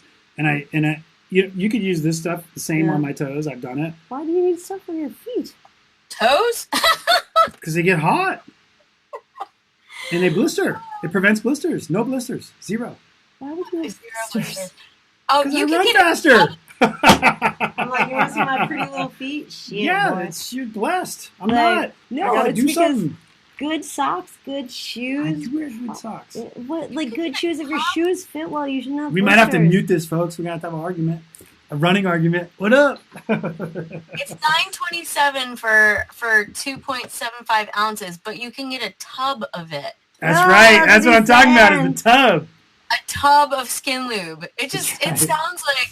It just sounds like something a serial killer would buy. you could probably use it for some other shit, too. That's all I'm saying. Wait, 25 pounds is... Mom, don't lose it. You can't buy 25 pounds. Call up. 25 pounds of Skid Lube is $237.36. If anybody wants to do anything fun to not harass or be illegal, but everybody go call up Body Glide and see what it costs to get a 25-pound jug of whatever they're selling. Or a 5-pound is $63. Plus shipping. Telling you, dude. It's what's up. All right, let's move on. All right, let's move on from the lube. There's plenty of people watching this that know a lot about lube, so we're good. Let's go on to things like fuel. Okay, so we're fueling now. Fueling. Okay, so before you do a crazy run, bring it. What do you do before you do a crazy run? Is that before a crazy run? No. Okay, I have a mixture of things. Okay. So what's a crazy run? So a crazy run is basically more than 15. Anything like before 15 miles. You want to make sure to have some sort of fuel in your system that is going to last you for a bit. A lot of foods that you eat are either things that are going to make your glycemic, like blood sugar, spike and peak, or like peak and drop, or it's going to be something that's hard on your system to digest. And when you're running, you need most of your blood flow to be able to be going to your legs. So if you are digesting something that requires a lot of blood flow to your stomach, you'll either get stomach cramps or you'll get like. You basically need carbs. So basically you need carbs, you need something easy to digest. So you want to have something that's like slow burning, easy to digest. What do you like? What's your go-to? So this race, I adjust it each time, but this race, what I did was at 3 a.m. Yeah. Ate gummy bears. No, I'm just kidding. No, you're right. I'm kidding. At 3 a.m. I got up and I ate a whole wheat bagel with peanut butter and a banana. Wow. And I went back to bed. Mm-hmm. And then I got up at 5 to get my shit and go to the race. So the reason, let me tell you, the reason I did it. The reason I did this differently than prior times was because the night before at 8 o'clock, I ate my regular, like a not carbo loading, but I ate some pasta and some chicken. Okay. Again, about 50-50 carbs and protein, and then a little sauce, which has sugar, fat, whatever. Right.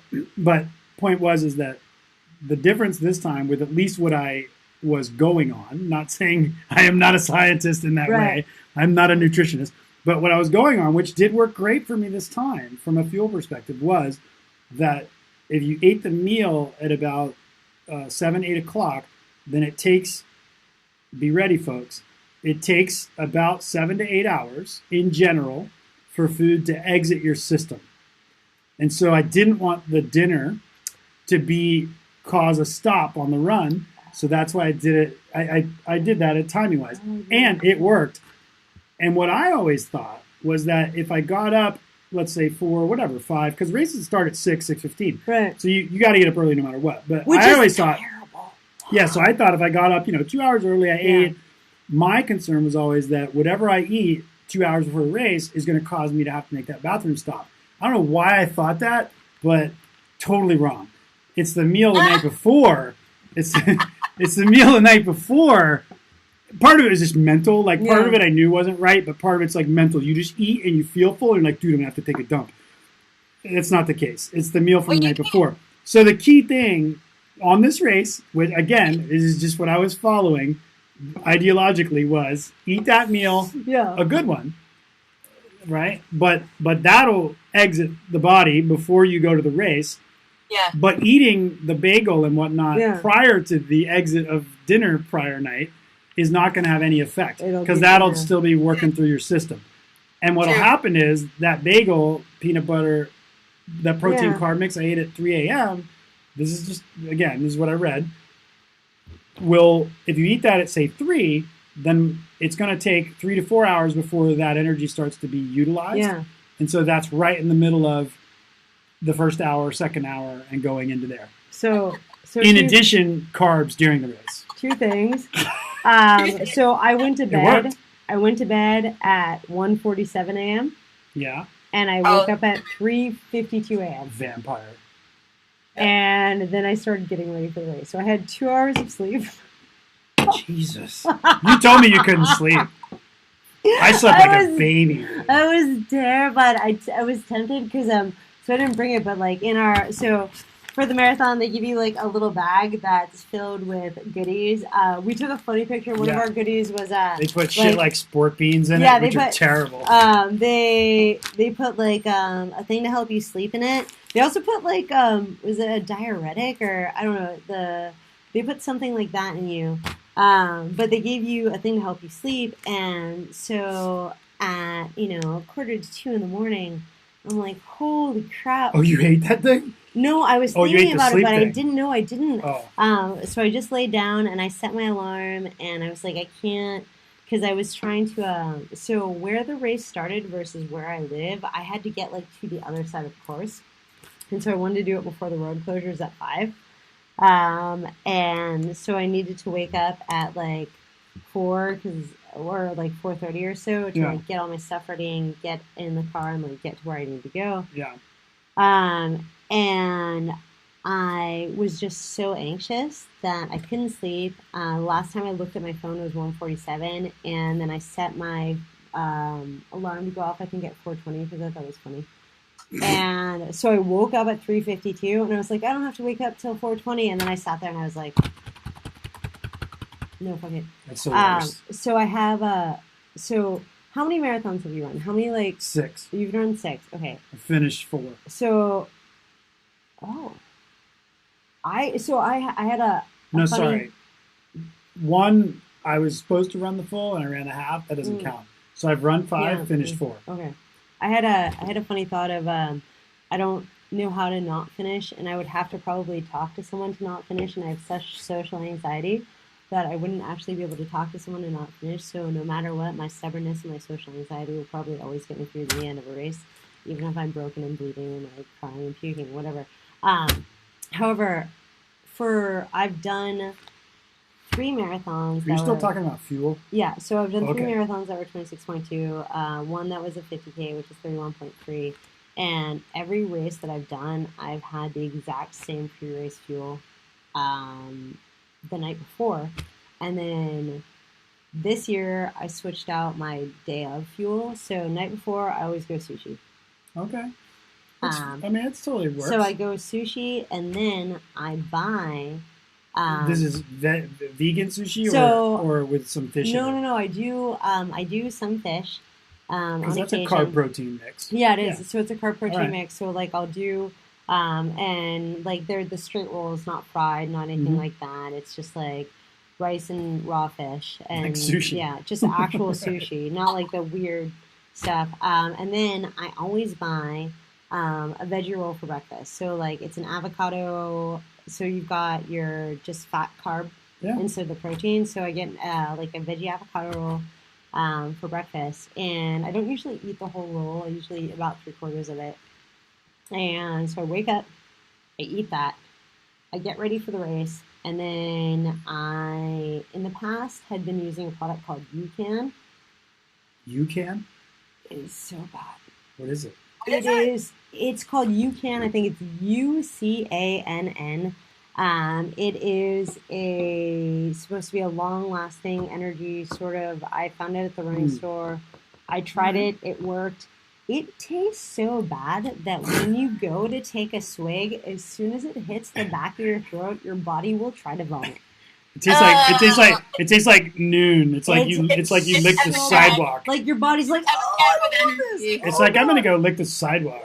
We'll talk about hydration in a minute. So like, but at the same time, it works really well. We're still on fuel. So this year I was like, I can't do it again. Like honestly, I still have one of my cupboard, and I'm just like, it's not gonna happen. So I went into Milestone Running, which is my favorite local San Diego running store, and they're in North Park, across the street pretty much from Breakfast Republic, and they're just like my go-to for everything. I love them. Who names a restaurant Breakfast Republic? Yeah, the people that because California Republic, it's got the bear. We've got one here now. I don't understand. No, that's what it is. You serve just breakfast? It was kind of weird because like people look you up like. That's cute, yeah. Whatever. But anyways, sorry, back to that. So Milestone Running, they're like my go-to people whenever I get any sorts of fuel and stuff. Like whenever I need to ask questions or whatever, I go there. and I had a friend who had recommended Tailwind. Have you heard of Tailwind? Tailwind? Tailwind. No. So I go in there and I was like, Outside of the guys, aviation industry? No. no. So it's a product. It's a similar like powdered like long energy product that you drink before like a long run. All right. And I go in there and I was like, hey guys, like I usually drink this. I'm doing the marathon. Just thinking about drinking UCAN again. Like my stomach's already my throat's already starting to close up. I can't do it. But it tastes like D's nuts, lube. So I'd mentioned them. I said, hey, my friend had mentioned Tailwind, and they had like a whole, selection of the different flavors. I'm like, which one is good? And the one guy who is, what, huh? I was just reading. She's reading some comments from people. People making fun of us. They've been doing it for 2 hours. Oh, that's fine. That's fine. I don't mind. I was looking at Amazon. Sorry. But the one of the guys so I'd asked Julie, who's one of the girls that works at Milestone, what if she knew it was Tailwind any good. Oh, Don't bump my camera. Don't sorry. Then the other guy, is it Chad? I forget his name. No, it's not Chad. It's the other guy. Greg, maybe. He just he's helping someone with shoes, and he looks at. He's like, they're all good. I was like, what do you mean they're all good? He's like, no, man, I just drink them. All right, so I mixed that up because I hadn't tested my fuel because I didn't have a chance. So I mixed that up on Sunday morning, and it was the mandarin orange one, and it tasted like salty orange awesomeness. That's what I just said to him. Kelly just sent me a text. She said, "No gut bombs. Your stomach will love Tailwind." It was amazing. So I'd never had it before, and I put it in my my shaker bottle, and because I had my friend drive me and drop me off because I just didn't figure out transportation before the marathon. And yeah, I know because you text me at 8 o'clock. I didn't figure out. I'm not really dude. Good. How are you getting there? So he early in my truck. Yeah, so I was like, I guess I could take an Uber. I don't know what's going on. So my friend gave me a ride, and we hung out in a parking lot. And so we went across before the roads closed. We hung out in a parking lot right across the street, basically, from where we went to the entry. And I had this thing mixed up with ice and water, and I went to take a sip of it, and I took a sip of it, and I was like, oh, this is like salty orange awesomeness. I was like, this is what I have to drink, and I brought a disposable cup. Was it with better me. than the shit we ate at the expo? It was amazing. It was horrible. salty orange awesomeness. Yeah. I swear to God. And so I poured it into a disposable cup and went in to, drop off my gear bag and all that sort of stuff. And I do have to admit, when I was running, at no point I'd never had this stuff before. It tasted good. I didn't have any stomach discomfort. I drank it at about between Tailwind. It was called Tailwind. But it was pretty good. So if you have to do long runs, do that sort of stuff. I gotta say I had on. I'm eating your snacks. I'm gonna stay before I go to hydration. I'm gonna stay on the nutrition. Thing, nutrition or the stuff. fuel thing. Some other things I didn't eat these on this one. I have before. I didn't feel like it on this one. I should say a couple things I also learned from this race. Mm-hmm. So, there's kind of a saying in long distance running. Yeah, right. There's kind of a saying in long distance running that nobody ever got a better time by having. I think the term is by having negative splits, meaning you run the first half of whatever that's what distance. It's supposed to be. You're supposed to Sorry, then reverse splits. Oh. So if you run the first half of whatever distance faster than you run the second half, the quote is that no one's ever done their PR personal record in that manner. And I think that's probably true. So I trained for a faster pace this time than prior marathons, and I was fine when you do some in these training programs or whatever. You do a few early tests, VO2 max and stuff, and you figure out what you're prepared for. So I did that, and it was fine. And, what's your VO2 max? Do you actually? I don't know the actual number, but I've done it a few times. Yeah, really? It's cool. Yeah, and you can also do a rule of thumb one, doing a 5K, and just basically run till you drop, essentially. And you can do it that way too, as a rule of thumb. You don't have to go to a center. and do So it. it's called a fitness test or a puke test. Right. So, Let's but see, essentially, how fast can you run but there's a before way to you calculate. puke? There's a rule of thumb way to calculate your VO2 max Right. off of doing a short race like a 5K. Right. And then you can go down to a center and pay $100 or whatever Yeah. to have them do it on a cycle and stuff like that as well.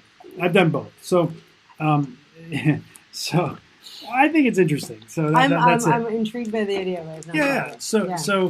So point is that what I learned out of that though for this race was that what I did not know prior or just didn't pay attention to when I had done those tests before was that you can so if you're I think it is 60%. So if the pace you're going to run Yeah. is going to put you at 60% to 80% of your VO2 max Which for the is marathon, then what will happen is, hear me out. Oh wait, no. This is the science. So what will happen is, after 2 hours, Yeah. roughly, for the average person, there's lots of variables, but let's just say after 2 hours, roughly, what will happen is your body will have used up all of the Is it going into glycogen deficit? It will use up all the carbohydrates and start to go to fat. And so this is why people hit this wall, etc. Yeah. It's one of the reasons, right? And so Because so I did, and if you go look, if you get my bib and look it up, I did better than I had ever done, even with the same circumstances, until 20 miles. I did great. Yeah. There was a combination of, for me, a little heat, a little hill, but what it really was that issue right there. And so I'll get better at it next time. And so it essentially means there's some combination of my pace was, Wait, are you a higher percentage of the VO2 max, this kind of thing. Are you familiar with AET training? No. Which is aerobic endurance threshold training. For a hot Yes. second. Didn't know the AET. So your AET and your VO2 max work together. So your VO2 max is one thing, but the other important metric that you need to pay attention to is your heart rate. So when I was doing this race, because of the fact that I don't like to freak myself out about like time and speed metrics. The only thing I allowed myself to look at, like, because I have my heart fancy rate monitor. Yeah, we got fancy shit. Yeah, we got fancy shit. Our fancy watches are not like, this is like the expensive part of running. This and shoes. My whole race was hosed because I used an Apple Watch. So I use a Polar M430. Originally, I had a Polar M400, but then my car got stolen, my watch got stolen, yada yada. I got a new one. This one's orange. Looks good. Matches So it's shirt. better. Yeah, I know. I was excited. I was like, oh, look, it matches. But this thing, I would look at it and it would tell me the only two metrics I was allowed to look at, which was one, what my mile pace was. Yep. So I told myself, based on my lack of training, that I wanted to keep myself between an 11 and 12-minute mile. And if you look at if you look at my stats, I did exactly that. And the other thing I was allowed to look at was my heart rate. Which you did. I looked. Yeah. Yeah, I know. You stuck right. I close to nailed 11. it. Yeah. I nailed it. And here's the funny Yeah. thing is, I nailed it, and I walked up that hill. I saw. So had Yeah. I not walked that hill, I actually could have done a lot better. Yeah. But at the same time, like, I told myself I was gonna, so I walked the hill and had a snack and didn't even care. But with the whole percentage of VO2 max thing, my point was when I looked at your run, which so you ended up does your pretty much consistent pace throughout the Yeah. whole race, and does did your watch thing. mark your heart rate? Yeah. Can you see? Do you know what your heart rate Yeah. was? Like, Yeah. was it steady throughout? I watched it. It was roughly 140 Okay. most of the time, Yeah. which is like a range. That's the Yeah. top end of the range for me to be in that what you're talking about. Right. So you train better than I do. Because my so peak is like 185. So okay, mine's Yeah, like for my age and for the top range is like Yeah. 185. I'm like 175 to 180. Yeah. And so my goal was that I knew that as long as I kept my heart rate around 150, so Yeah. I think maybe once or twice, like going up. Well, it's a great way to do it. Yeah, so I trained with a guy named Nick Holland or Ultra Demas Holland. If you're familiar at all with the Barkley marathons, He was actually the 13th person to successfully complete the Barking Marathons. And he did it in 2013. And he now is living up in Bellingham, Washington, but he used to live down here in San Diego. So I'd hired him as a running coach for a while, and I remember that. Yeah, so I'd been reading, like, I love reading books about running, but it was actually really cool to have a coach where he'd be like, well, if you've ever heard of it, and I'd be like, yeah, I read this book, and, like, we could banter back and forth about running stuff. So what I realized, and one of the things that I very much took into account at the end of this race in walking that hill was that which was a beast. So here's the thing: the only uphill part is at 20.5 miles to 23.5.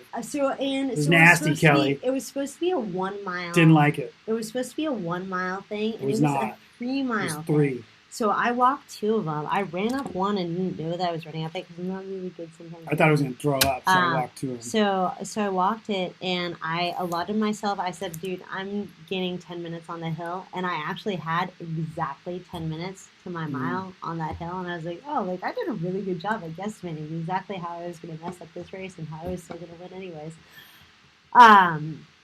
But so when you push yourself, when you do that, that's when you feel sick, where you don't like that sort of thing. Yeah. And so I made sure that there were like little points here and there where I hit maybe 160, but other than that, I was basically around 150 the entire race. So when I got to the end of the race, I felt fine. I wanted Mine was some good, tacos and I felt great and at the beer. end. I'll tell you, I'm pretty convinced, and I'll do some more maybe expert opinion on it, but I'm pretty sure, like, I would have beat 4, but I had what I didn't do, and you're gonna laugh at me for this, was I had in terms of fueling, like, I had my carb shit with me. Wait a minute, this is how crazy you get during a marathon, folks. I got home. I looked in my vest to just see what else I had. No, not extra. Everything. I ate none of it. Oh my god! So okay, which is totally why. So that's the point. Is if you're gonna go into that range, like we're talking about, where you're into that VO2, that faster pace range, you have to do it. And I don't know why. The only thing I did inventory. That's why I brought this. I know. And I don't know why. You know what it was? Is I was in the zone. Yeah. I ate one of my honey things, which was awesome. It was fine. It's just honey. Not. It was just early on. And I tricked myself. That's not for during race. Yeah. Oh, okay. And I tricked myself into feeling good. But the problem is, and which is why I mentioned that night before and that 3 a.m. was that. And admittedly, my big problem, I'm convinced, and I know it is, and I will get more advice, but I know my biggest problem is that I didn't understand the delay time of the type of food and the quantity of food and when you need it. So I'm saying that because it's bit me twice now in race day, and it's a work in progress. But for anybody that is new to it or 5 years from now figures it out, it's like just pay attention to how long it takes for the kinds of things you eat to start to be available for the right kind of consumption. And also how many calories you're burning and how your body needs it. So I learned this from ultra running. Not my ultra running yet. Studying but more just like following ultra runners on Instagram and Twitter and learning that sort of stuff. Learning stuff like even if you don't want to eat, make sure that you are getting the calories regularly because of the fact that you're going for a distance. It's so hard. So this round, basically every run that I've done, chocolate covered coffee bean. Oh yeah, hell yeah, chocolate covered coffee bean. Kelly, you want a chocolate covered coffee bean? I ate it for you. So the runs that every 5 to 6 miles I made sure to have a thing were different than the runs that I pushed off on. And then this round I totally dropped the ball. This round I proved it full out, And so usually I will do one of these, a gel. So, and my gels are not like weird ass energy These are very gels. similar to the contents in that. And the thing is, I had Yeah. two of them with me, and I didn't use any of it. So the funny thing is I try to do one every 5 to 6 miles, and then it takes me usually about a mile to eat because like most of these things you have to have with water. Dude, you gotta be like. So, and the wonderful thing is like, so I had my pack on the marathon. You had your pack on the marathon. Yeah. You don't need to carry a pack on a marathon, but you don't have to deal with people or aid stations. But if you're going to have a pack on a marathon, so it's amazing. Kelly, did we show you these things before? So is this one a Nathan? This one's a Nathan. This is a Nathan one. Yeah. Okay. So he is a Nathan. I have a Nathan Vapor Eris. That's an ultra running vest. That is also just spectacular. We both ran with our vests so that you could have your own water fuel supply. The other great thing was, so like yours, mine has this pocket right here on the front. So towards the end of the race, when I was dumping a cup of water on top of my head, me too. It got in my wireless headphones. Oh. Okay. But since my phone was sitting right here, I just turned off my headphones, turned on my phone, and since it was like right there, I could still hear my music. However, back to fuel. So in previous races, I have listened to my body and not to my brain. And so when my body said like, ugh, it's like 8 miles in, I don't feel like having a gel, I've been like, okay, you don't have to have a gel. This time around, every 6 miles, I was like, I'm gonna have a gel. So I was like, had a gel at 6 miles, had a gel at 12 miles. We had a request. Oh. Huma and D's nuts. Oh, and then and also Muir. So these ones, this one is awesome. These are my favorite. This is a guest question. What kind of weird people are watching this? So that's Huma is great because it's basically like the ingredients. Ingredients are raspberries, evaporated cane juice, brown rice syrup, filtered water, ground chia seeds, raspberry concentrate, sea salt, citric acid, and natural caffeine. Some of these have caffeine in them. And then there's this one, these ones which are Muir Energy. This is again a local, I think they're a local brand. Are they a local brand? Yeah, these are local from La Jolla, California. I thought they were terrible. They're not terrible. Dude, you broke up into the grapefruit solace and you didn't tell me. I'm sorry. It's going down. Where's it at? It's right there. There's another one. Right oh, there. shit. Yeah. All right. Thank you. Please. So anyways, these are made in La Jolla, California, and I thought they were terrible, but they're not terrible. The ones that have caffeine are just bitter, but also these are amazing. And so every 6 miles, I had one of these, and then at mile 18, I thought to myself, I'm gonna pass it off and I'm gonna put it off. I wasn't thinking shit by mile 18. I was like, I'm gonna put it off. I'm just gonna have it while I'm going up the hill. So I'm waiting, and then my delay in this, you can actually see in my mile time. Yeah. And I was like, and I have to admit, like when I ate the first one of these, when I ate the second one of these, on my 2 hours of sleep, I was like, oh, I don't want to put these in my body. If I was running the California International, which was Sacramento, I would have beat 4. No question in my mind. Yeah. Because I did crash nutritionally a little bit at the 20 mark. Yeah. But it wasn't outside of my willpower to push through it. But that hill crushed me. Dude. I was like, not gonna happen with Let's do the Dude, show these other This is for anybody that wants to do the bagel, like I mentioned earlier, the bagel with the peanut butter and the banana. If you're lazy and you just like want to buy some pre-mixed chocolate banana stuff, it's awesome. These are awesome. Yeah. Justin's almond butter with hazelnut butter, you don't need almond, the bagel. chocolate butter. You can actually just. It's good. It's so good. The hazelnut one. But this is put it on the bagel with the banana. So, my point is put it on the banana. I can't eat the bagel. All I'm saying, true. So, but if you just put it on the banana. But my 3 a.m. fueling plan was that I did a bagel with the with this. Yeah. And the banana, and that comes out to 600 calories, which was what I was trying to do. That's my point. I didn't count calories. Yeah, I always do. I had 600. They have it with honey too, but you won't get the chocolate caffeine part. So I had I did my like couple bites of veggie sushi, and the tailwind was 200 calories. That was another piece of fuel. Yeah. Sorry, just No showing them worries. as I put them away. And I had a Red Bull. Not like a regular Red Bull, but like a lemon one. I can't do that shit while I'm running. It's too much fizz. The fizz. And no, it wasn't. I don't think it was yellow. And then I had I put in my I had the first thing I did when I woke up was I had oh god, it's not good coffee. It was like the Nestle instant like coffee for camping. Yeah. Just because I was like, oh, shit, I don't have any caffeine. And I realized that so my Humas, some of them have caffeine, some of them don't. Right. And in previous marathons, I've actually had caffeine gum.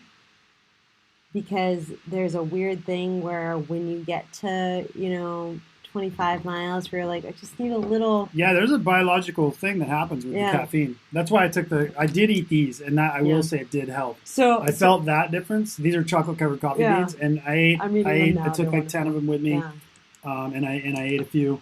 They also make, real quick, dude. They also make, and I haven't even opened this. I've used it before, but not this one. This is actually like, if you're into supplements and that kind of stuff, which I'm really not so much, but this is like a pure green tea extract caffeine powder, which you can, green coffee bean, and you can add that to...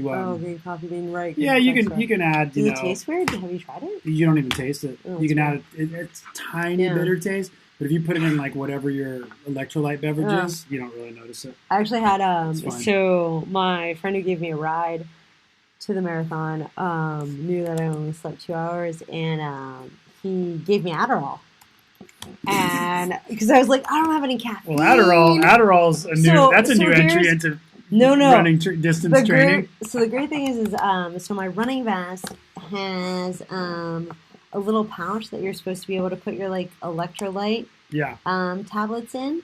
Yes. And so I put his Adderall in there, and I didn't take the Adderall. But I did dump water on my head, and I'm not quite sure what level of water protection this little thing was supposed to. But at the end of the race, I got to give him like a little pitted pill of like, it looked like it had definitely gotten wet, and I was like, did I put it in the wrong pocket? Like, I'm sorry, like, here's your now beat up Adderall. Thank you for giving me this just like as a Dumbo's feather just in case, and I'm sorry it looked like it got peed on, but I swear it was just in here, as you can see. I don't know. I'm not sure what would happen to me if I ate that while I was running. I didn't know either. It was more of just it was literally like Dumbo's magic feather, where I was like... Dumbo's magic feather. Oh, because I was there you have it, folks. Dumbo's magic feather has made an appearance blue, on the it was in a Variety pill show. It was in a pill shape, and...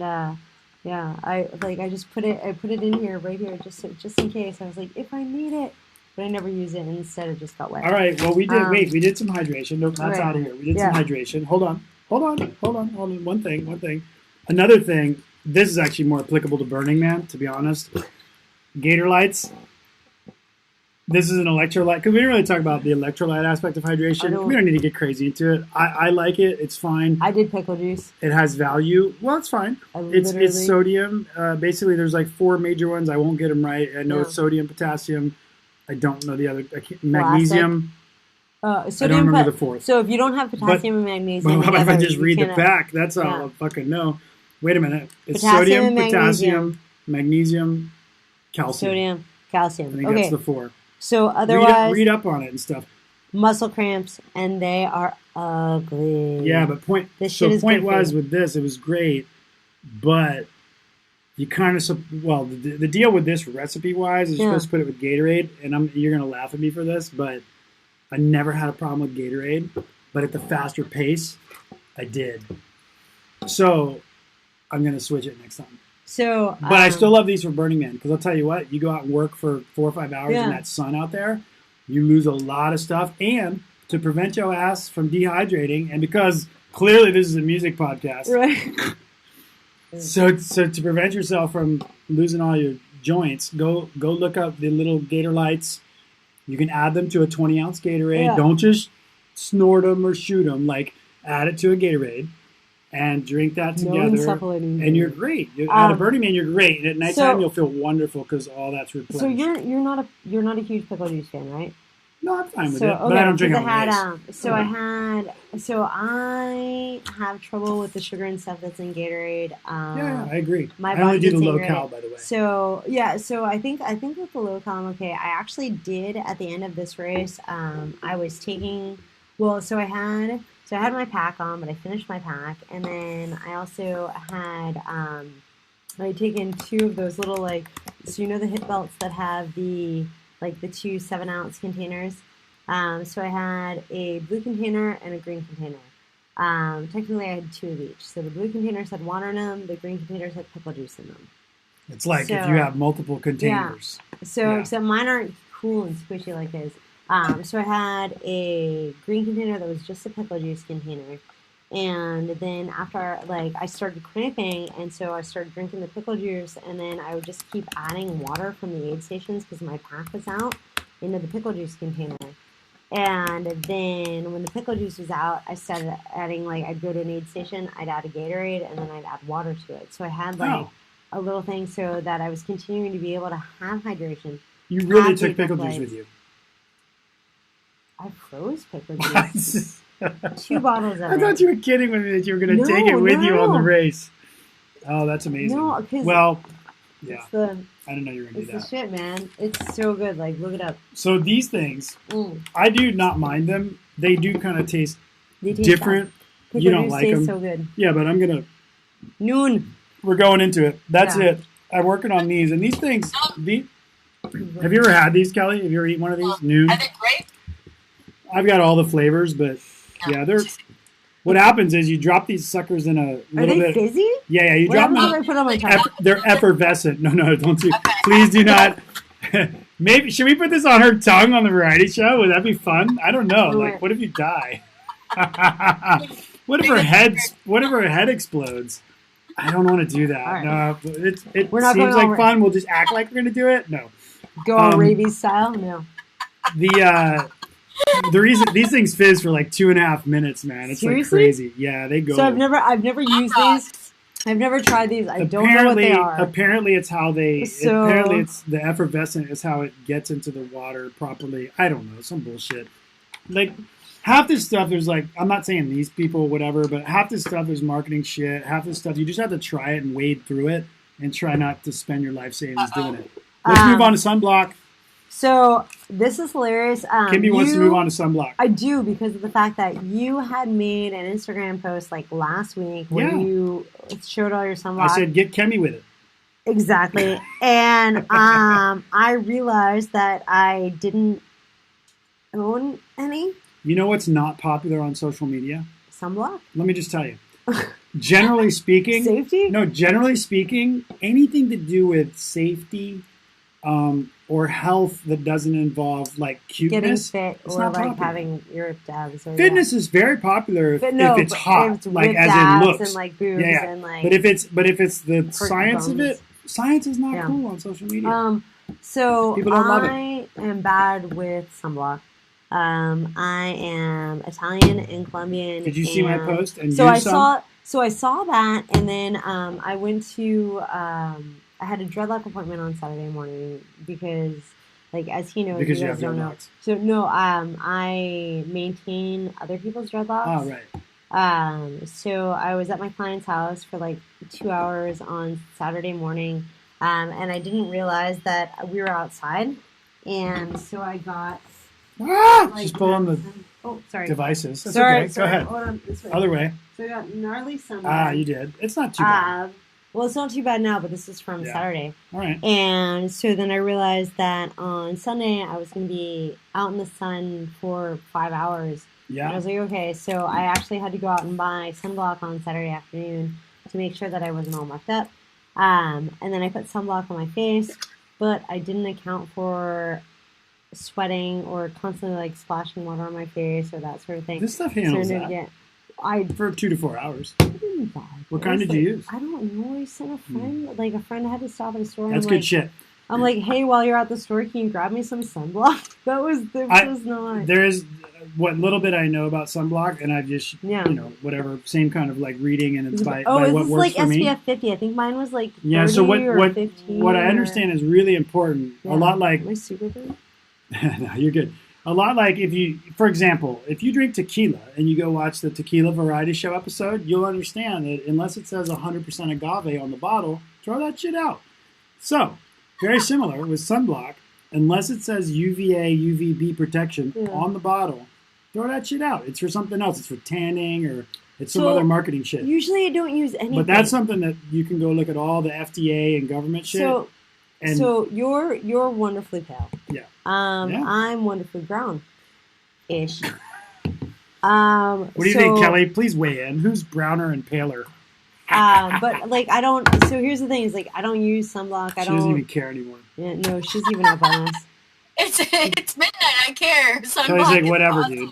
She's like, whatever. Should we read you a story? She's like, did y'all move to the bar? Do you guys? Should we read you a story? No. Oh no. No story reading. We can't read Kelly's story. We're not giving her a bedtime story. Why not? It just seems like a nice thing to do. It's late on the East Coast. It's Tuesday. Kelly, Agent 137 is a spy. I was asked, what was the first thing that you guys ate after the race? Tacos, beer, tacos.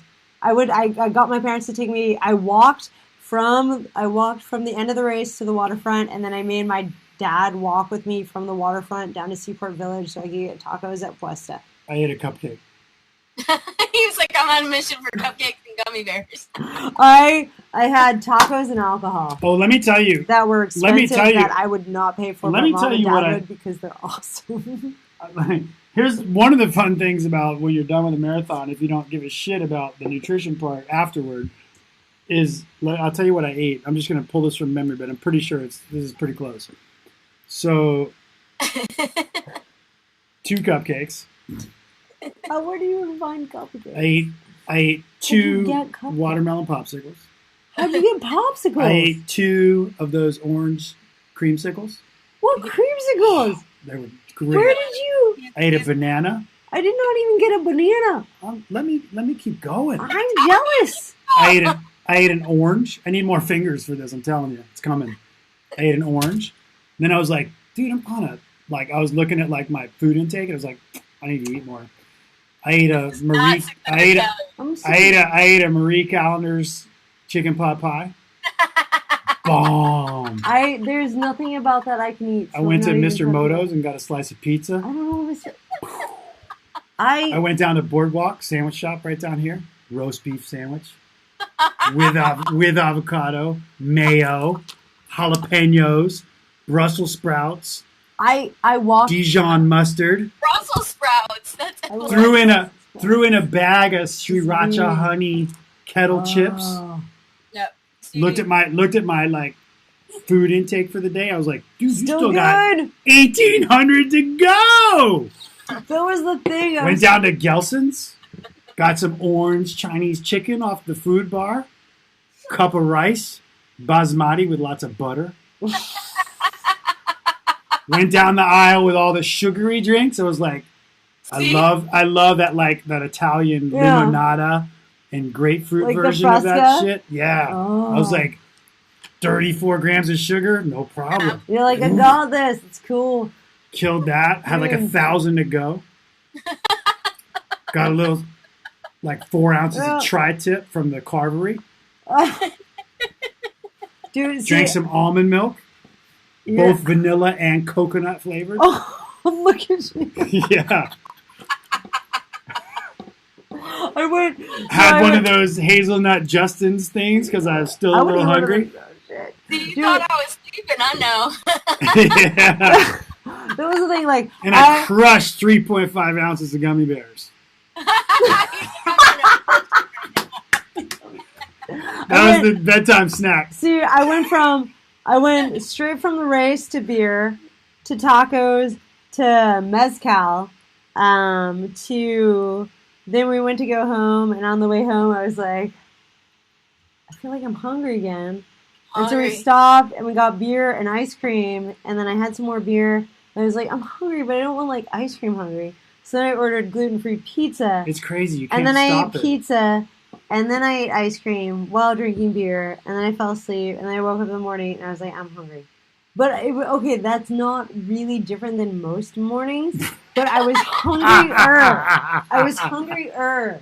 than most mornings. It's like And I with was an like- urgency. Yeah, it's You're like, like, dude, I gotta. If I like, sometimes you're just Give me like, your you know, goodies. I feel like I could eat a snack and that'd be cool. Maybe not. I'll go to bed. But dude, after a marathon, you're just Dude. like, yo, I gotta have. after the Some 50K, I rocked the so it was in Vegas, and the Wynn Hotel has their buffet, and there are a lot of buffets in Vegas, and a lot of them are terrible. And the Wynn is just like a glorious spread of incredibly good food, and they do it in like small things, so you're not like there's not this huge tray that's sitting out for like 2 hours. There's like little trays, so they Like the keep one making where I up. got the orange chicken with Possibly. the basmati rice. Possibly. That shit was definitely Uh, out there for more than 2 hours. Yeah, exactly. So like the Wynn, like their trays are only like this big, so they're constantly having to remake the stuff, and they also have loads of gluten free stuff. So when I did my 50K, it was a nighttime run. So I started running at like 7 o'clock at night. I finished running at 1 or 2 in the morning, and then I waited for the last person to finish the race because it was a small race, and like. You don't want to be the last person to finish the race at a small race and have no one there for It's a you. different kind of celebration. Yeah, so me and my super good friend Nick. Because there my- ain't no my there ain't no boyfriend at the family time. members left at the end of a 100 Right. mile race. So no, I They're all talked back to at the her- hotel. so I Like that was talked to cool her- for the first 37 hours. Well, I talked to her before the race, and she said that like her husband and her son weren't coming because they had like other things going on. Yeah. So Nick and I just waited until the end of the race for her to finish. This was the last race in finishing, and we wanted someone to be there. So then by the That's time cool. she finished, That's it nice was of her. like 2:30, 3 o'clock in the morning, and I had been really hungry, but then I was no longer really hungry. So I went home, rinsed off in the shower, fell asleep, and then woke up the next morning and was like. So I went to the Wynn buffet in Vegas, and Oh, you killed it. am on the whole mostly like a gluten-free, lacto-ovo vegetarian. And usually when I go to a buffet and they're like, oh, it's $25, $35, whatever, I'm like, I can't eat $25, $35 worth of. You're like the only person that day they lost money on. All of the knobs they had, like, they had gluten-free pancakes, they had eggs, they had desserts, like all of the stuff. It was Hey amazing. Kelly, are we Right. still here? Yeah, we're still there. Oh no, What- you oh, didn't. do we you need didn't to see go to what I- bed? You didn't see what I held up. I was like, are we still Oh. here? I see you. Yep.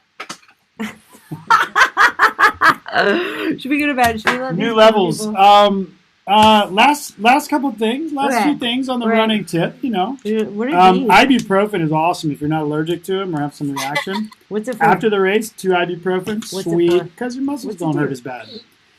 This, Why are muscles hurt you? this, because I didn't fuel properly, obviously. It seems. And I will tell you another thing, which I'm not one for excuses, but I did have a cold before I Yeah. ran it, and I was so mad on Thursday because it came on, and I Yeah. was like, "No way!" I was like, No "This way. better not turn into a flu." And it was because I drank that half bottle of wine on Wednesday night. Oh, After I told you don't drink alcohol for like 3 days before, and then I did it, and I'm like, "Dude," so we went to the actually, expo, and I was like, he we just go to brought the up- expo, and I'm like phlegm everywhere, and I'm like, "Dude, I gotta get rid of this." So this is actually a super big, like, important point is Allegro. alcohol. So Allegro is good, but alcohol is a big thing. It affects your endocrine system and the way that your body processes Yeah. things and how it recovers. So This was for my allergies, by the way, yeah. not the cold. I took Sudafed no, but as well. like for the alcohol thing. Yeah. So Weston told me not to drink alcohol. Everything has always told me not to drink alcohol. I often drink alcohol. So I do feel like my lack of preparation and training for this run, had I not been good and not like I You stayed- you I abstained from the alcohol. alcohol the week before, and Do you think it helped you? very much so. So when I was in New York, I one tired myself out walking too much, and two drinking.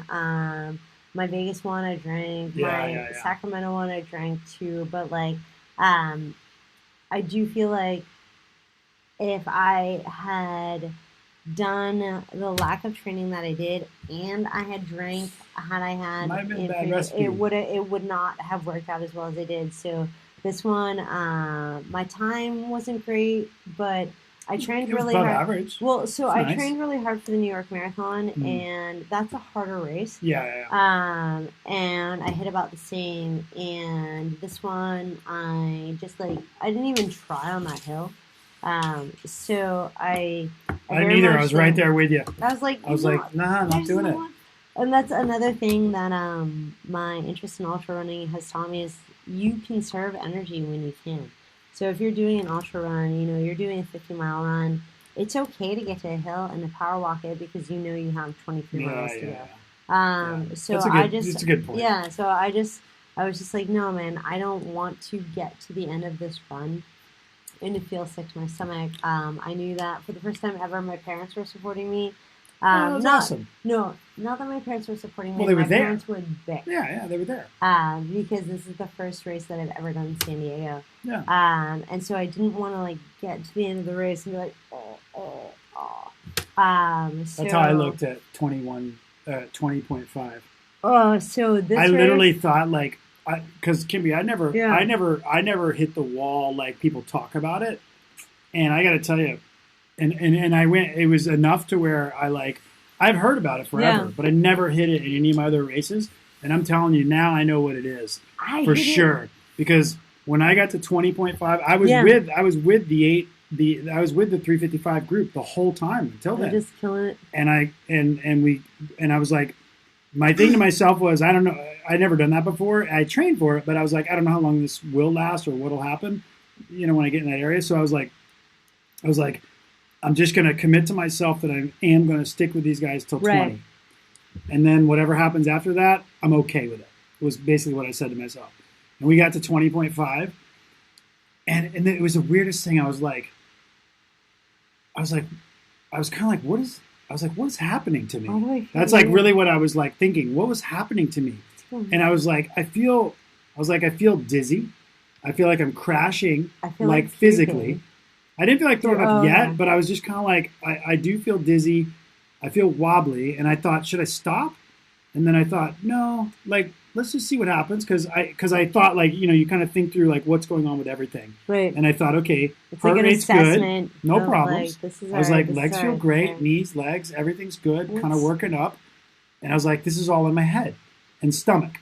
And I was like, okay, fine. So let's just keep rolling with the 855, that 355 crew. And I did.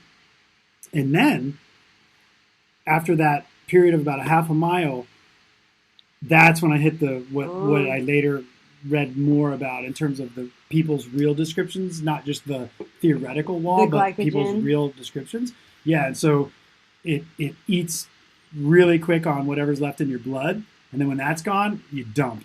And I was like, I totally felt it. This is the only time it's ever happened to me. And I was like, I literally felt and when I read it later, I just laughed. I wasn't upset about it. I just laughed. I literally felt and this is the weirdest feeling, if anyone, whoever's listening, I literally felt like somebody from doing a 355, which is an 855 per minute pace. Yeah.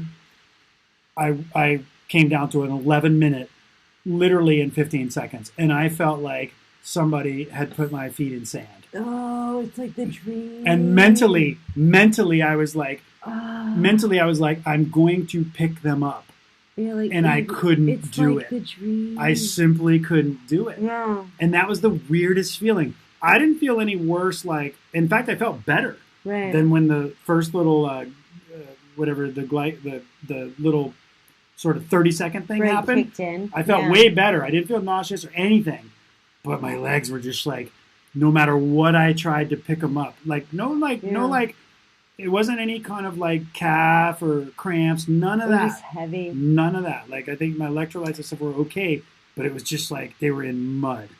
Yeah. And then I just was that it was at the same point when we hit the 163 hill, so I was I'll just walk. Breakdown! So I did, yeah, I just walked. I was I'm not going to do it. It was hilarious. And the craziest thing while I was walking those 2.5 miles is I was I don't know if I'm going to be able to run again when I get over the hill. Oh my God. And I did, and it's the weirdest things go through your brain, and I was I'm, how this is, because I was I could see the top of the hill coming, and people are telling you it's coming that are spectators, and there's all these people, and I'm when when I get to the top of this thing, I'm going to try to run. And I'm like, and my whole head is built up like I don't know what's going to happen. And I got to the top of it, and this sounds so like melodramatic and dramatic, and it is, because your brain is just fried. And you get to the top, and I got to the top, and I know there's like 2 miles left once you get to the top, 2.2, and you see that sign with the 24, and it's such a head melt. Oh my God. And I'm like, I'm going to pick this leg up and run. And I did. And then once I started moving, and I looked at my watch, and I was at 10-minute miles, which is significant. A minute is significant from walking, a 14-minute mile. And I'm like, I cannot stop for the rest of the race.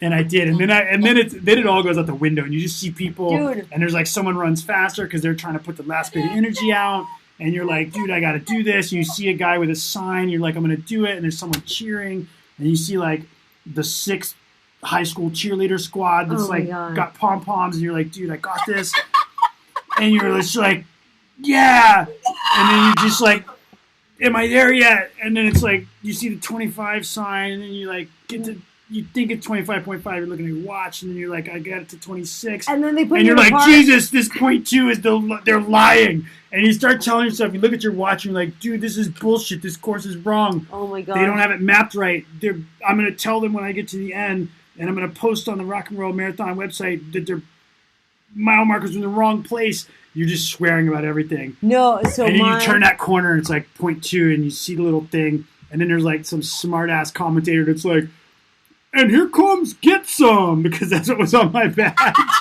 They don't even have to, they're reading off your badge because they don't know your name. They're like, no, they're reading off. They're like, Get Some is coming down the final stretch. And I'm just like, yeah, dog. Oh my gosh, dude. So very much the opposite. Like, I hit that hill, and I was like, so I had been telling myself, because like I said, I was supposed to fuel at 18 miles, and I didn't fuel at 18 miles, and I was like, 21.5 miles, I'm going to hit this hill, and I'm going to have a snack and drink. And so I had to get to 21.5 miles before I had my snack and my drink. And so I was waiting, and I was waiting, and I got to it, and I was like, yeah!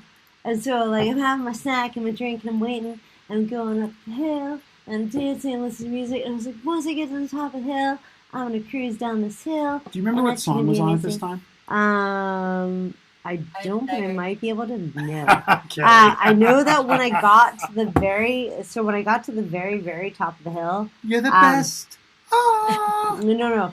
So it was. So when I got to the very, like, right close to the very, very top of the hill, a song that has helped me through a race before did come on, and I wasn't quite at the top of the hill, and I wasn't up to running yet, so I actually paused it, and it is Brett Dennen, The Comeback Kid, which is kind of a song about his dog. And it's really super cute and super happy. But so like back I got to the race. So I got to the top of the hill. So I was just basically like waiting to get to the top of the hill. And I was like, all right, okay, no, don't run. No, we're gonna get to the top of the hill. And I got to the top of the hill. And then as soon as I got to the top of the hill, I hit play on this song, and I just fucking bombed it. I was like, yeah! This is amazing! And did you run the rest of the way? Fuck yeah, dude. Yeah. So I managed to walk for 2 miles and still maintain a pace average for that portion of the race that was almost the same as. So basically, so I bombed that hill. Miles. Yeah, heck yeah, dude. Because I was totally fine. Because I was good. Because like I just cruised for a while. Like, you know, heard some scary things about a female shooter who was going to kill me at the end of the race. And I was like, that can't be real. 1, it's a girl. 2, if it was an active shooter, I would have heard a shot.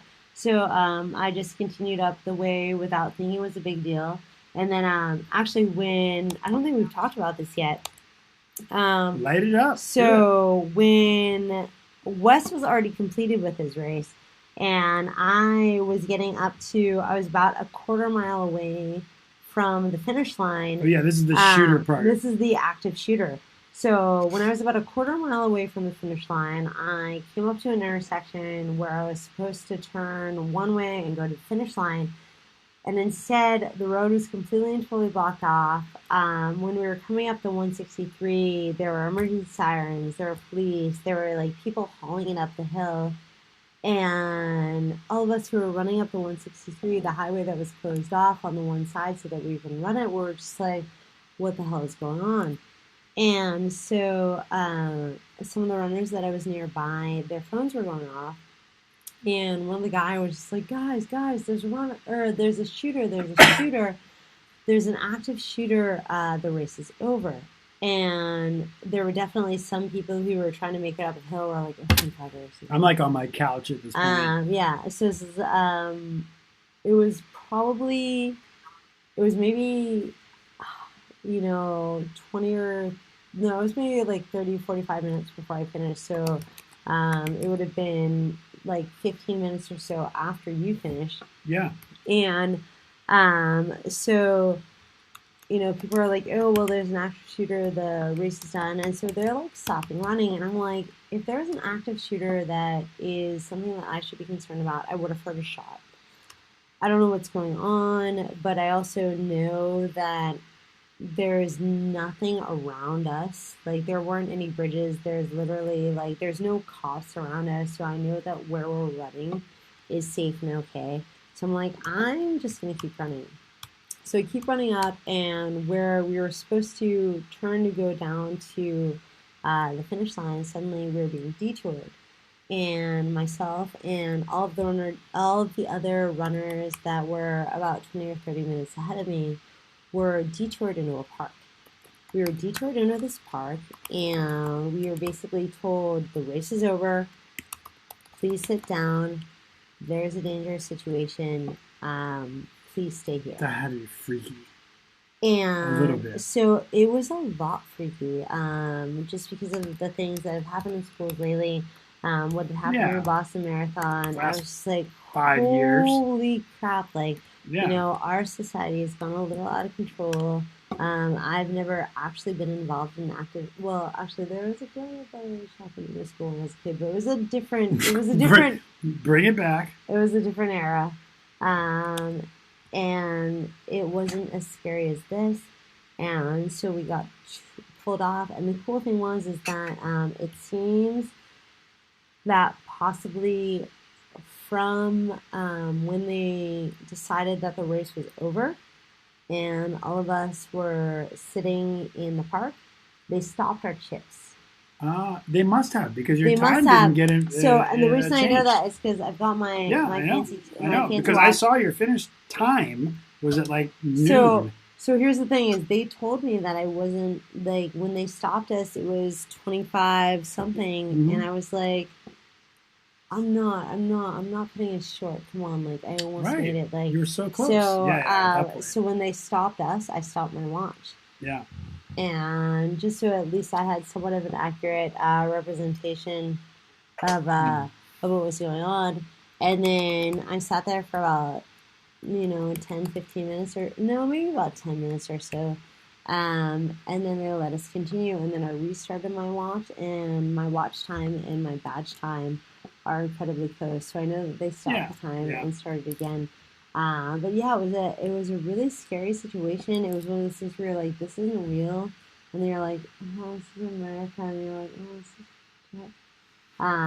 But It's pretty crazy. I did get to finish. I did. But apparently the shooter was completely unrelated to anything to do with the race. So the shooter was unrelated with what to do with the site, with the race, and the only active shooter portion, because she had an airsoft BB gun. Yeah. Was a cop shot himself in the foot or something. That so, sucks. However, it sucks. It's fucked up that it was scary because of the society that we live in right now, but at the same time, like, thank God that that's what it was instead of something scarier. So, totally. Wait, I got questions what are you doing? for you. I'm prepping I got my thing for you. Wait, it's our closing. Oh, we got closing questions. Okay. Kelly Ross, are you still here? Kelly Ross, did that's crazy. But first of all, so on the shooter thing, first of all, now she like floats in and out. Yeah. She's like floating literally because she lives on a boat. Did you know she lives on a boat? She lives on a boat. Wait, do you live in a boat in New York? She's on a boat now. She lives on a boat. Are you serious? Yeah. So we're floating her boat. We're floating. It's fine. I'm good. Wait, can I come hang out? Of course. Go ride a marathon. raccoon so I had to shut the door because the raccoon was trying to get in. House it, please. All right, so Kelly Ross. Because my mouth is shut. Yeah. Well, so anyway, real quick Okay. on the shooting thing.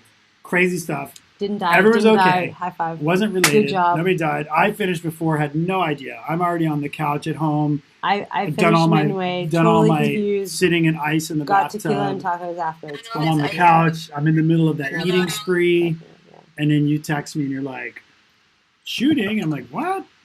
So yeah, that was totally crazy. Yeah. And then a couple other people had mentioned it, Right. but yeah, thankfully, nothing weird came out of that. All right. So I'm not showing you anything. what do you? So anyway, Kelly, any, we're close to wrapping it up, Kelly Ross. Any parting thoughts, Kelly Ross? Parting thoughts. No, I think it's awesome that you guys did that. Are you planning on doing another one? I want Not to do a this 50 year. mile. Oh, come Number on. 7? No, Number... I'm not doing it this year. No. Okay. So gonna to do a be triathlon. fair. Oh, we Gonna can do do a that. Oh, triathlon? excuse me. Yeah, totally, for sure. Those I just do for fun. I think you do all this for fun, including this show. This is all incredibly true. So try sounds really fun. Also, And chasing come on, dude. unicorns. Oh yeah. So unicorns. Beginning of July, Los Angeles. Do you know the show date? July 3rd. I think I'm gonna do a triathlon at the end of September. That's it, and then Yeah. So I want and to then go. I think next year I'm gonna do Carlsbad Marathon. Okay. I'm into the idea of a triathlon at the end of September, except I think I'm going to Nepal in the beginning of October, so we'll have to work it out. Also, though, I mean, Well, I might go so- to Kathmandu. that's where I'm headed. That's where I'm flying to. I'm doing. Clearly, you don't watch all the episodes of the Variety Show because I haven't watched any. Kelly was it episode 51 or 52 with. It was 51, but she doesn't have speakers on her. I don't have my computer. The speakers aren't working, so I can like Look, there see. was some speakers So on I the- watched you and Kelly and Goats, Oh but right, I didn't have and any we were idea what was talking going to on. my friend Nidhi, who's in I can't- Kathmandu. She's I a can't traditional talk, Indian but I dance can't hear instructor. anything. I can just look at like cute things of like that you and Kelly or So whoever weird. have done. Yeah, I So know, right? weird. I'm a weirdo. But, I have some questions for you. Yeah, You're welcome to our world. That's fine. We're gonna travel. We'll travel. It's fine. I have a passport. I'm dangerous. I have a few questions for you. Okay, You just have to pick one. okay, No explanation. okay. Metallica or Suicidal Tendencies? Suicidal tendencies. I knew that was gonna happen. So easy. Metallica. Puma or Nike? So much indecision. God. Sorry.